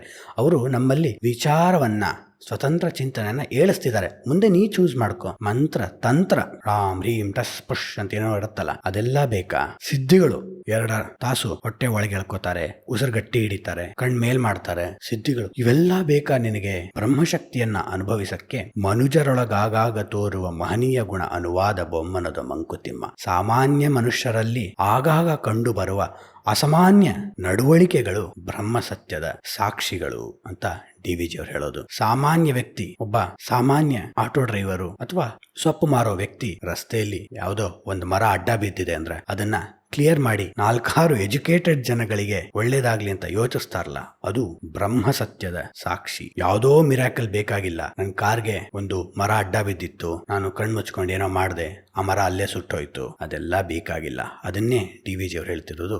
ಒಂದು ವಿಶೇಷ ಬುದ್ಧಿ ಸಾಹಸದಿಂದ ವೇದಾಂತದ ರಹಸ್ಯವನ್ನು ಸ್ವಾಧೀನಕ್ಕೆ ತಂದುಕೊಳ್ಳುತ್ತೇವೆಂಬುದು ಭ್ರಾಂತಿ. ಒಂದು ವಿಶೇಷ ಬುದ್ಧಿ ಸಾಹಸದಿಂದ, extreme implementation of some human capability ಅಥವಾ ಮಿರಾಕಲ್ಸ್ ಅಂತ ಅನ್ಕೋಬಹುದು. ಅರವಿಂದರು the divine is not evident in discrete miracles but as a constant continuous self effervescent essence ಅಂತಾರೆ. ತುಂಬಾ ಕಾಂಪ್ಲೆಕ್ಸ್ ಅನಿಸ್ಬೋದು ಅವ್ರ ಭಾಷೆ, ಯಾಕಂದ್ರೆ ಅವರು ಕೇಂಬ್ರಿಡ್ಜ್ ಅಲ್ಲಿ ಓದಿದ್ರಿಂದ ಹಾಗಿತ್ತು. ಅಂದ್ರೆ ಡಿವೈನ್, ಆ ಪಾರಮಾರ್ಥಿಕ ಶಕ್ತಿ ಇದೆಯಲ್ಲ, ಅದು ಡಿಸ್ಕ್ರೀಟ್ ಮಿರಾಕಲ್ಸ್, ಆಗೊಂದು ಈಗೊಂದು ಆಗುವ ಪವಾಡಗಳ ಮೂಲಕ ಕಾಣಿಸ್ಕೋತಿರೋದಲ್ಲ. ಈ ಎಕ್ಸಿಸ್ಟೆನ್ಸ್, ಈ ಅಸ್ತಿತ್ವದ ಪ್ರತಿಯೊಂದು ಘಟ್ಟದಲ್ಲೂ ಪ್ರತಿಯೊಂದು ಕ್ಷಣದಲ್ಲೂ ನಮ್ಮೆಲ್ಲರಿಗೂ ಯಾವಾಗಲೂ ಅನುಭವಕ್ಕೆ ಬರ್ತಿದೆಯಲ್ಲ, ಅದು ಡಿವೈನ್. ಅದಕ್ಕೆ ಹೇಳಿದ್ದು ಒಂದು ವಿಶೇಷ ಬುದ್ಧಿ ಸಾಹಸದಿಂದ ಯಾವುದೋ ಒಂದು ರಹಸ್ಯವನ್ನ ಸ್ವಾಧೀನಕ್ಕೆ ತಂದ್ಕೋತೇವೆ ಅನ್ನೋದು ಭ್ರಾಂತಿ. ಮುಂದೆ DVG ಹೇಳೋದು ಅಪಾಯಕರವಾದ ಭ್ರಾಂತಿ. It is A dangerous illusion. ಆ ಶಕ್ತಿ ಇತ್ತು, ಇಲ್ಲಿ ಬುರುಡೆ ಇಟ್ರು, ಅವ್ರು ಕೆಟ್ಟದ್ ಮಾಡಿದ್ವಿ, ಏನು ತಲೆ ಕೆಡ್ಸ್ಕೋಬೇಡ, ನಿನ್ ಶ್ರಮ ನೀ ಹಾಕು, ಯಶಸ್ವಿ ಆಗ್ತೀಯ. ಯಾಕೆ?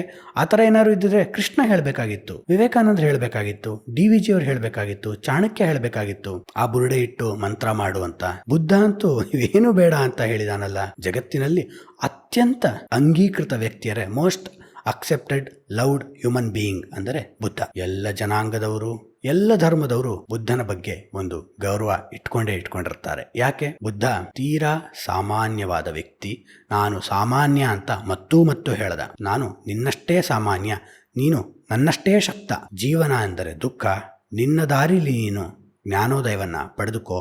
ಒಳ್ಳೆ ಚಿಂತನೆ ಮತ್ತು ಪ್ರಜ್ಞೆಯಿಂದ ದುಃಖ ನಿವೃತ್ತಿ ಆಗತ್ತೆ. ನಾನೇನು ನಿನಗೆ ಮಿರಾಕಲ್ಸ್, ಪವಾಡಗಳನ್ನ ಮಾಡಕ್ ಸಾಧ್ಯವಿಲ್ಲ. ನನಗೂ ಕೊನೆಗೆ ಏನಾಗಬೇಕೋ ನಿನಗೂ ಏನಾಗ್ಬೇಕೋ ಎಲ್ಲಾನು ಒಂದೇ, we're all going to die. ಕೊನೆಗೆ ಬುದ್ಧನಿಗೆ ಮಂಡಿ ನೋವು ಬಂದ್ಬಿಡತ್ತೆ, ಅನಾರೋಗ್ಯ ಉಂಟಾಗತ್ತೆ. ಯಾರೋ ಪಾಪ ಬಡ ಹಿಂಗ್ಸು ಅನ್ನ ಕೊಡ್ತಾಳೆ ತಿನ್ನಕ್ಕೆ, ಅದು ಕೆಟ್ಟೋಗಿರತ್ತೆ, ಹೊಟ್ಟೆ ಕೆಟ್ಟೋಗತ್ತೆ, ಅನಾರೋಗ್ಯ ಹೆಚ್ಚಾಗಿ ಸತ್ತೋಗ್ತಾನೆ. ಒಂದು ಕಡೆನೂ ಬುದ್ಧ ನಾನು ನನ್ನ ಮೊಣಕಾಲ್ ನೋವನ್ನ ಯಾವುದೋ ಮಂತ್ರತಂತ್ರದಿಂದ ಪರಿಹಾರ ಮಾಡ್ಕೊಂಡೆ ಅಂತ ಹೇಳಲ್ಲ. ಅಂದರೆ ಅದನ್ನೇ ಇಲ್ಲಿ DVG ಅವರು ಹೇಳ್ತಿರೋದು, ವಿಶೇಷ ಬುದ್ಧಿ ಸಾಹಸದಿಂದ ಕಂಡುಕೊಳ್ಳುತ್ತೇವೆಂಬುದು ಅಪಾಯಕರವಾದ ಭ್ರಾಂತಿ. ಬುದ್ಧ ಹಾಗೆ ಹೇಳಿದ್ರಿಂದಲೇ ಅವನು 2,500 ವರ್ಷಗಳ ನಂತರವೂ ಇವತ್ತು ನಮ್ಗೆ ಬಂದು ಮುಟ್ಟಿದ್ದಾನೆ. ಅದರ ಮಧ್ಯ ಎಷ್ಟೋ ಜನ ವಿಶೇಷ ಬುದ್ಧಿ ಸಾಹಸವನ್ನ ಮೆರೆದವರು ಇತಿಹಾಸದ ಪುಟಗಳಿಂದ ಅಳಿಸಿ ಹೋಗಿದ್ದಾರೆ ಅಲ್ವಾ? ಯಾಕೆ DVG ಅವರು ಹೇಳ್ತಿರೋದು, ಆ ಬ್ರಹ್ಮತತ್ವವನ್ನ ಪಡೆಯಕ್ಕೆ ನಾವು ಟ್ರಿಕ್ಸ್ ಉಪಯೋಗಿಸಬಾರ್ದು. ಆ ಪದನೇ ಉಪಯೋಗಿಸಿದ್ದಾರೆ DVG ಅವರು. ನಾವು ಇಸ್ಪೀಟ್ ಆಟವನ್ನು ಒಂದು ಟ್ರಿಕ್ ಮಾಡಿ ಗೆಲ್ಲಬಹುದು. ಟ್ರಿಕ್ ಅಂದ್ರೆ ಚಾಕಚಕ್ಯತೆ. ಆ ಸಮಯಕ್ಕೆ ಏನಾಗ್ಬೇಕೋ ಅದಾಗಬೇಕು. ರಾಜಕೀಯದಲ್ಲಿ ಅದ್ಭುತವಾಗಿ ಮಾಡ್ತಾರಲ್ಲ, ಅದು ರಾಜಕೀಯದಲ್ಲಿ ಒಳ್ಳೇದೇ. ರಾಜಕೀಯದಲ್ಲಿ ಟೈಮಿಂಗ್ ತುಂಬಾ ಮುಖ್ಯ. ಅದಕ್ಕೆ ಟ್ರಿಕ್ ಅನ್ನೋದು. ನಾವು ಇಸ್ಪೀಟ್ ಆಟವನ್ನು ಒಂದು ಟ್ರಿಕ್ ಮಾಡಿ ಗೆಲ್ಲಬಹುದು. ಯಂತ್ರವನ್ನು ಒಂದು ಬಟನ್ ನಿಂದ ಚಲಾಯಿಸಬಹುದು. ಅಂದ್ರೆ ಅದು ಒಂದು ಟ್ರಿಕ್ ಅಲ್ವಾ? ಇಡೀ ಯಂತ್ರವನ್ನ ನಾವೇ ಸ್ಟಾರ್ಟ್ ಮಾಡ್ಬೇಕಂದ್ರೆ ಹಿಂದಿನ ಕಾಲದಲ್ಲಿ ರೈಲ್ವೆ ಬಂಡಿನ ಸ್ಟಾರ್ಟ್ ಮಾಡಕ್ಕೆ ಎಷ್ಟೊತ್ತಾಗ್ತಿತ್ತಂತೆ. ಈಗ ಅಷ್ಟು ಕಷ್ಟ ಇಲ್ಲ. ಯಾಕೆ? Everything has become easy. ಅಷ್ಟೇ ಯಾಕೆ, ನಾವು ಗಾಡಿನ ಮೊದಲು ಕಿಕ್ ಹೊಡಿತಿದ್ವಿ, ಈಗ ಕಿಕ್ ಹೊಡಿಯೋದು ನಮಗೆ ಮರ್ತೇ ಹೋಗಿದೆ. ಎಷ್ಟೋ ಗಾಡಿ ಕಿಕ್ಕೇ ಇಲ್ಲ. ಹಾಗೆ ಜಗತ್ತು ಮುಂದುವರಿತಿದೆಯಲ್ಲ, ಹಾಗೆ ಬ್ರಹ್ಮತತ್ವನೂ ಸಿಗತ್ತೆ ವಿತ್ ಸಮ್ ರೆಡಿಮೇಡ್ ಸೊಲ್ಯೂಷನ್ ಅಂತ ಅನ್ಕೊಳ್ಳೋದು ಅಪಾಯಕರವಾದ ಭ್ರಾಂತಿ. ಗಣಿತ ಸಮಸ್ಯೆಯನ್ನು ಒಂದು ಚಮತ್ಕಾರದಿಂದ ಪೂರೈಸ್ಬಿಡ್ತೀವಿ. ಹೌದು, ಫಾರ್ಮುಲಾಗಳಿವೆ, ಸೂತ್ರಗಳಿವೆ, ಕ್ವಾಡ್ರಾಟಿಕ್ ಈಕ್ವೇಶನ್ ಇದೆ, ಅದಲ್ಲದೆ ಇನ್ನು ಏನೇನೋ ಫಾರ್ಮುಲಾಗಳಿದೆ, ಎಲ್ಲಾ ರೀತಿ ಸಾಲ್ವ್ ಮಾಡ್ಬೋದು. ಹಾಗೆಯೇ ಒಂದು ವಾದದಲ್ಲಿ ವಾಕ್ಚಾತುರ್ಯದಿಂದ ಪ್ರತಿವಾದಿಯ ಬಾಯಿ ಮುಚ್ಚಿಸ್ಬೋದು. ಸಖತ್ತಾಗಿ ಮಾತಾಡಕ್ ಬರ್ತಿದ್ರೆ, ಒಳ್ಳೆ ವಿಷಯಗಳನ್ನ ಹೇಳೋ ಶಕ್ತಿ ಇದ್ರೆ, ಎಂಥ ಪ್ರತಿವಾದಿ ಇದ್ರು ಅವ್ರ ಬಾಯಿ ಮುಚ್ಚಿಸ್ಬೋದು ನಮ್ ಟ್ಯಾಲೆಂಟ್ ಇದ್ರೆ. ಹಾಗೆಯೇ ಒಂದು ಸುಲಭೋಪಾಯದಿಂದ ಮೋಕ್ಷ ನಗರದೊಳಕ್ಕೆ ನುಗ್ಗಿ ಹೋಗಬಹುದು ಅಂತ ತಿಳಿದು ಬಿಟ್ಟಿದ್ದೀವಿ. ಮೋಕ್ಷ ಅಂದ್ರೆ ಮತ್ತೆ ನೆಮ್ಮದಿ ಅನ್ಕೋಣ.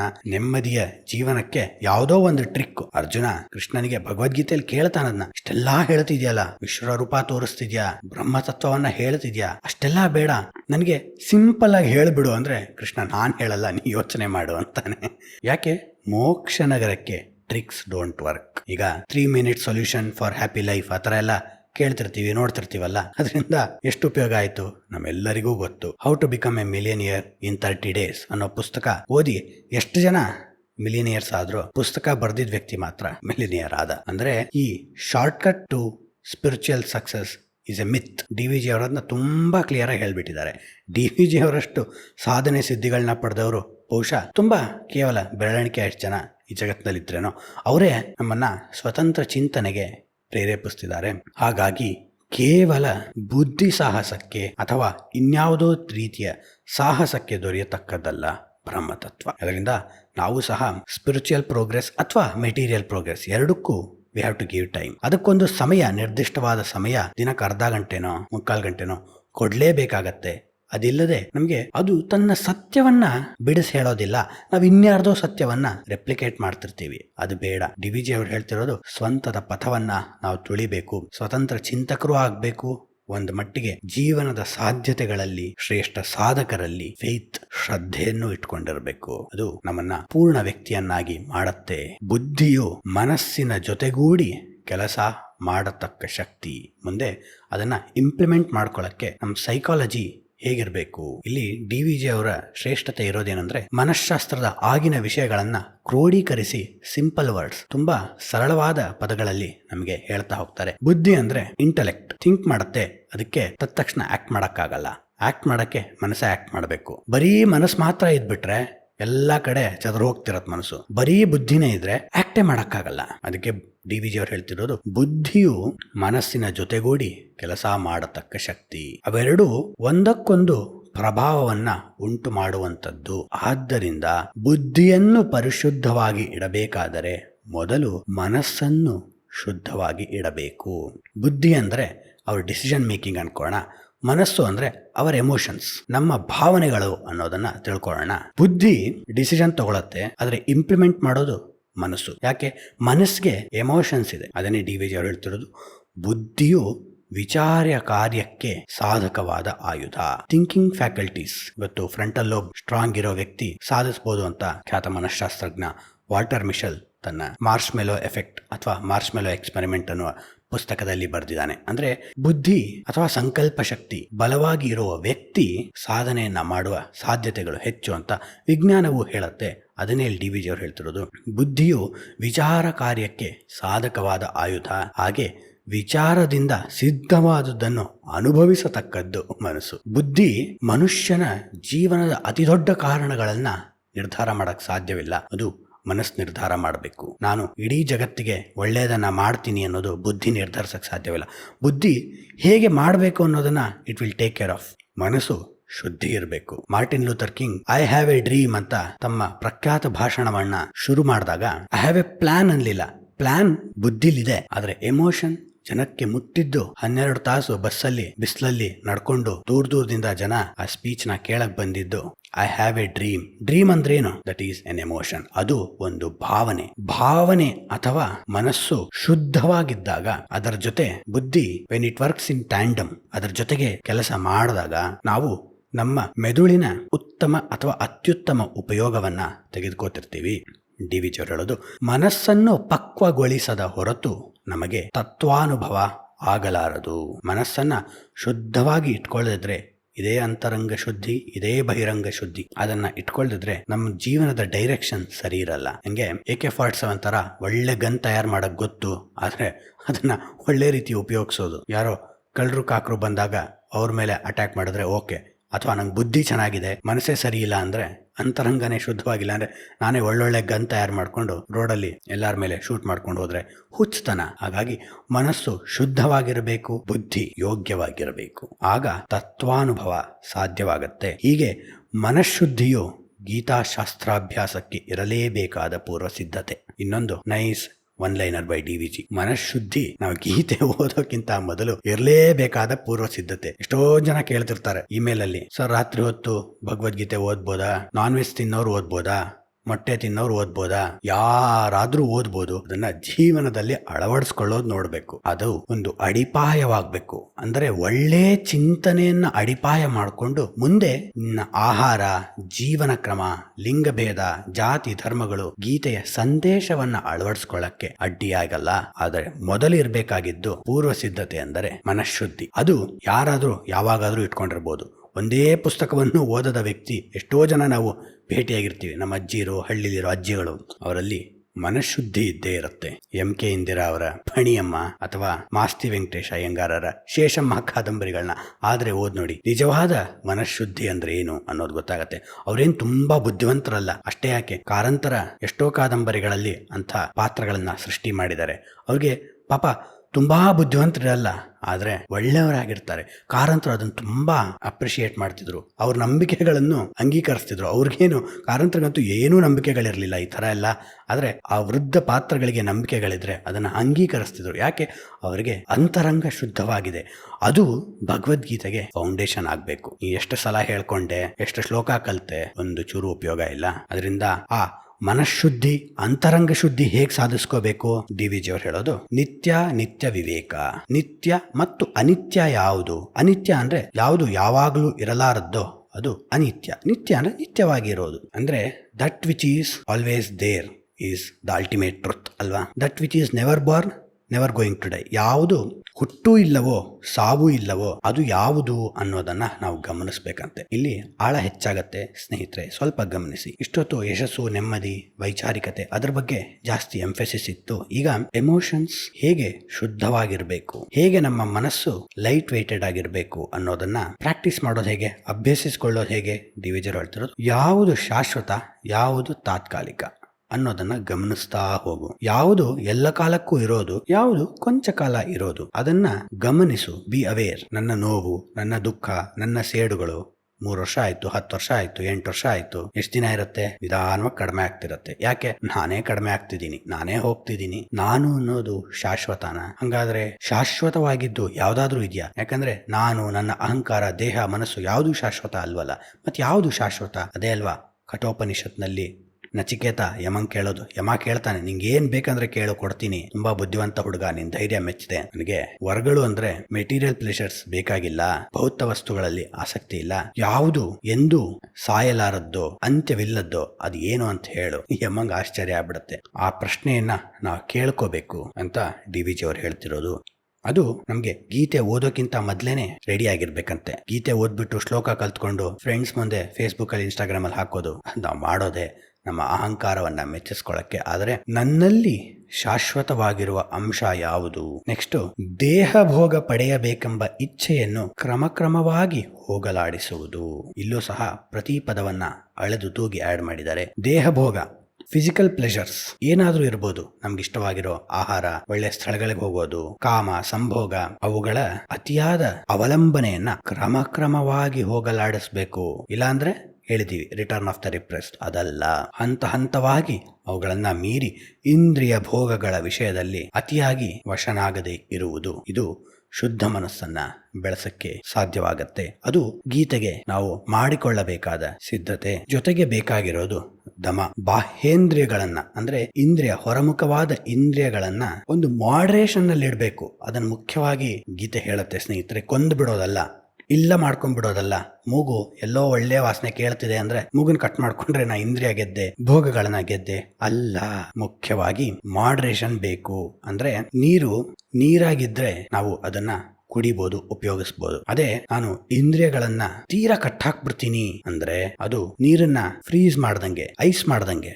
ಮಂಜುಗಡ್ಡೆ ಆದ್ರೆ ಏನಾಗತ್ತೆ? ನೀರು ಆವಿಯಾಗದೆ ಉಳಿಯತ್ತೇನೋ, ಆದ್ರೆ ಉಪಯೋಗಕ್ಕೆ ಇರೋದಿಲ್ಲ. ಹಾಗೆ ನಮ್ಮ ಇಂದ್ರಿಯಗಳನ್ನ ತೀರಾ ಕಟ್ಟೆ ಹಾಕ್ಬಿಟ್ರೆ ಅವು ತಮ್ಮ ಫಂಕ್ಷನಿಂಗ್ ನ ನಿಲ್ಲಿಸ್ಬಿಡತ್ವೆ, ವೀಕ್ ಆಗ್ಬಿಡತ್ವೆ. ಅದೇ ತೀರಾ ಇಂದ್ರಿಯ ಸುಖಗಳಿಗೆ ನಮ್ಮನ್ನ ನಾವು ಅಡಿ ಮಾಡ್ಕೊಂಡ್ಬಿಟ್ರೆ, ಬಿಟ್ಕೊಟ್ಬಿಟ್ರೆ ನೀರು ಸ್ಟೀಮ್ ಆದಂಗೆ, ಹಬೆ ಆದಂಗೆ ಆರಿ ಹೋಗ್ಬಿಡತ್ತೆ. ಎರಡೂ ಬೇಡ.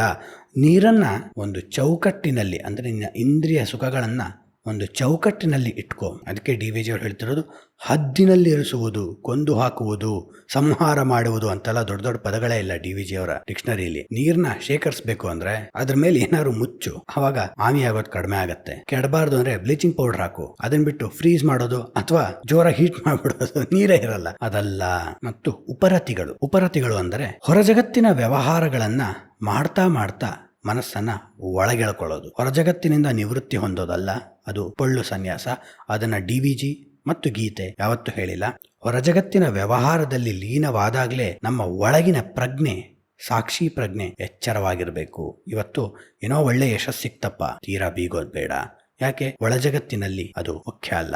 ಆಗ ನಾವು ದುಃಖದ ಅನುಭವಗಳನ್ನ ಫೇಸ್ ಮಾಡಕ್ಕೆ ಬಲಗೊಂಡಿರ್ತೀವಿ.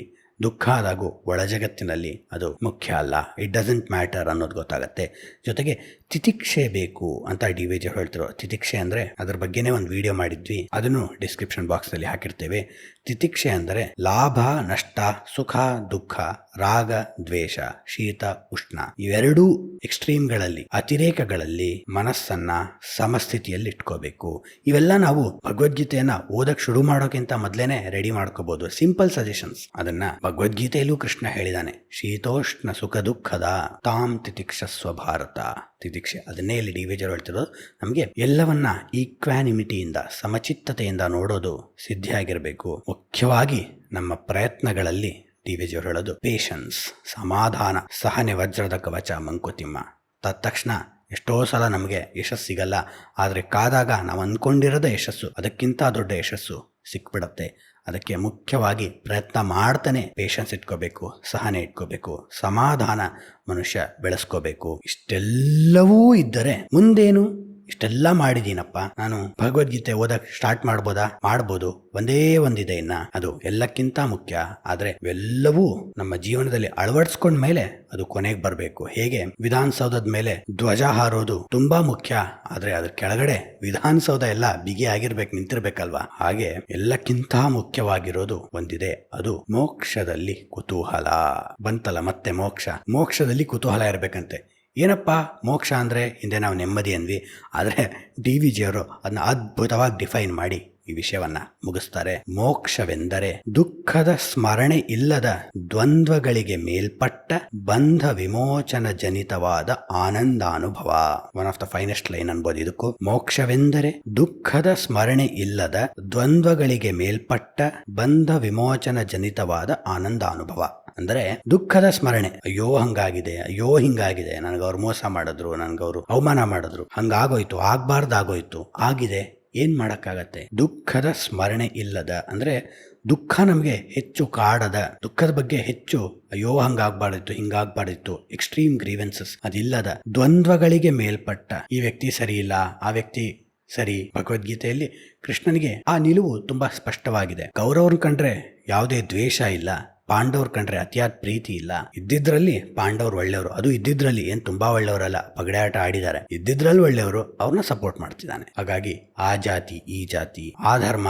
ಈ ಧರ್ಮ ಎಲ್ಲವನ್ನ ಮೀರಿ ದ್ವಂದ್ವಗಳಿಗೆ ಮೇಲ್ಪಟ್ಟ ಬಂಧ ವಿಮೋಚನ ಜನಿತವಾದ ಎಲ್ಲ ಬಂಧನಗಳನ್ನ, ಎಲ್ಲ ಮೆಂಟಲ್ ಅಬ್ಸ್ಟ್ರಾಕ್ಷನ್ಸ್, ನಮ್ಮ ಕುರುಡು ನಂಬಿಕೆಯ ಚಿಂತನೆಗಳನ್ನ ಮೀರಿದ ಆನಂದಾನುಭವ ನಮಗೆ ಇದ್ದಾಗ ಭಗವದ್ಗೀತೆಯ ಪೂರ್ಣ ಉಪಯೋಗವನ್ನ ನಾವು ಪಡ್ಕೋಬಹುದು ಅಂತ ಕೃಷ್ಣ ಅನೇಕ ಕಡೆ ಗೀತೆಯಲ್ಲಿ ಹೇಳ್ತಾನೆ. ಅದನ್ನ DVG ಅವರು ಕ್ರೋಢೀಕರಿಸಿ ಹೀಗೆ ಕೊಟ್ಟಿದ್ದಾರೆ. ಇದು DVG ಅವರು ಕೃಷ್ಣನ ಭಗವದ್ಗೀತೆಯ ಬಗ್ಗೆ ನಡೆಸುವ ಆಳವಾದ ಒಂದು ವಿಶ್ಲೇಷಣೆ. ಇದರಲ್ಲಿ ನಾವು ಇಂದು ಕಂಡುಕೊಂಡ ಪಾಠಗಳನ್ನ ಒಂದಂಶವಾದರೂ ಜೀವನದಲ್ಲಿ ಅನುಭವಿಸಲು, ಅಳವಡಿಸಿಕೊಳ್ಳಲು ಪ್ರಯತ್ನ ಮಾಡೋಣ. ಅದರಿಂದ ಇಷ್ಟು ದಿನ ನಮಗೆ ಕಾಡುತ್ತಿದ್ದ ಎಷ್ಟೋ ಸಮಸ್ಯೆಗಳು ಬಗೆಹರಿಯುತ್ತವೆ. ಇಷ್ಟು ದಿನ ನಮಗೆ ತೊಂದರೆ ಕೊಡುತ್ತಿದ್ದ ದುಃಖದ ಅನುಭವಗಳು ತಮ್ಮ ಶಕ್ತಿಯನ್ನ ಸಡಿಲಗೊಳಿಸಿಕೊಂಡು ನಿವಾರಣೆಯಾಗುತ್ತವೆ. ಅಷ್ಟೇ ಅಲ್ಲದೆ ಮುಂದಿನ ಭವಿಷ್ಯತ್ತಿನ ಪಥ ನಮಗೆ ಸ್ಪಷ್ಟವಾಗಿ ಗೋಚರವಾಗತ್ತೆ ಅಂತ ಹೇಳ್ತಾ ಈ ವಿಡಿಯೋನ ಮುಗಿಸೋಣ. ನಿಮ್ಮ ಅನಿಸಿಕೆ ಅಭಿಪ್ರಾಯಗಳನ್ನ ನಮ್ಮ ಯೂಟ್ಯೂಬ್ ಚಾನೆಲ್ನ ಅಬೌಟ್ ಸೆಕ್ಷನ್ನಲ್ಲಿರೋ ಇಮೇಲ್ ಐಡಿಗೆ ಬರೆದು ಕಳುಹಿಸಬಹುದು.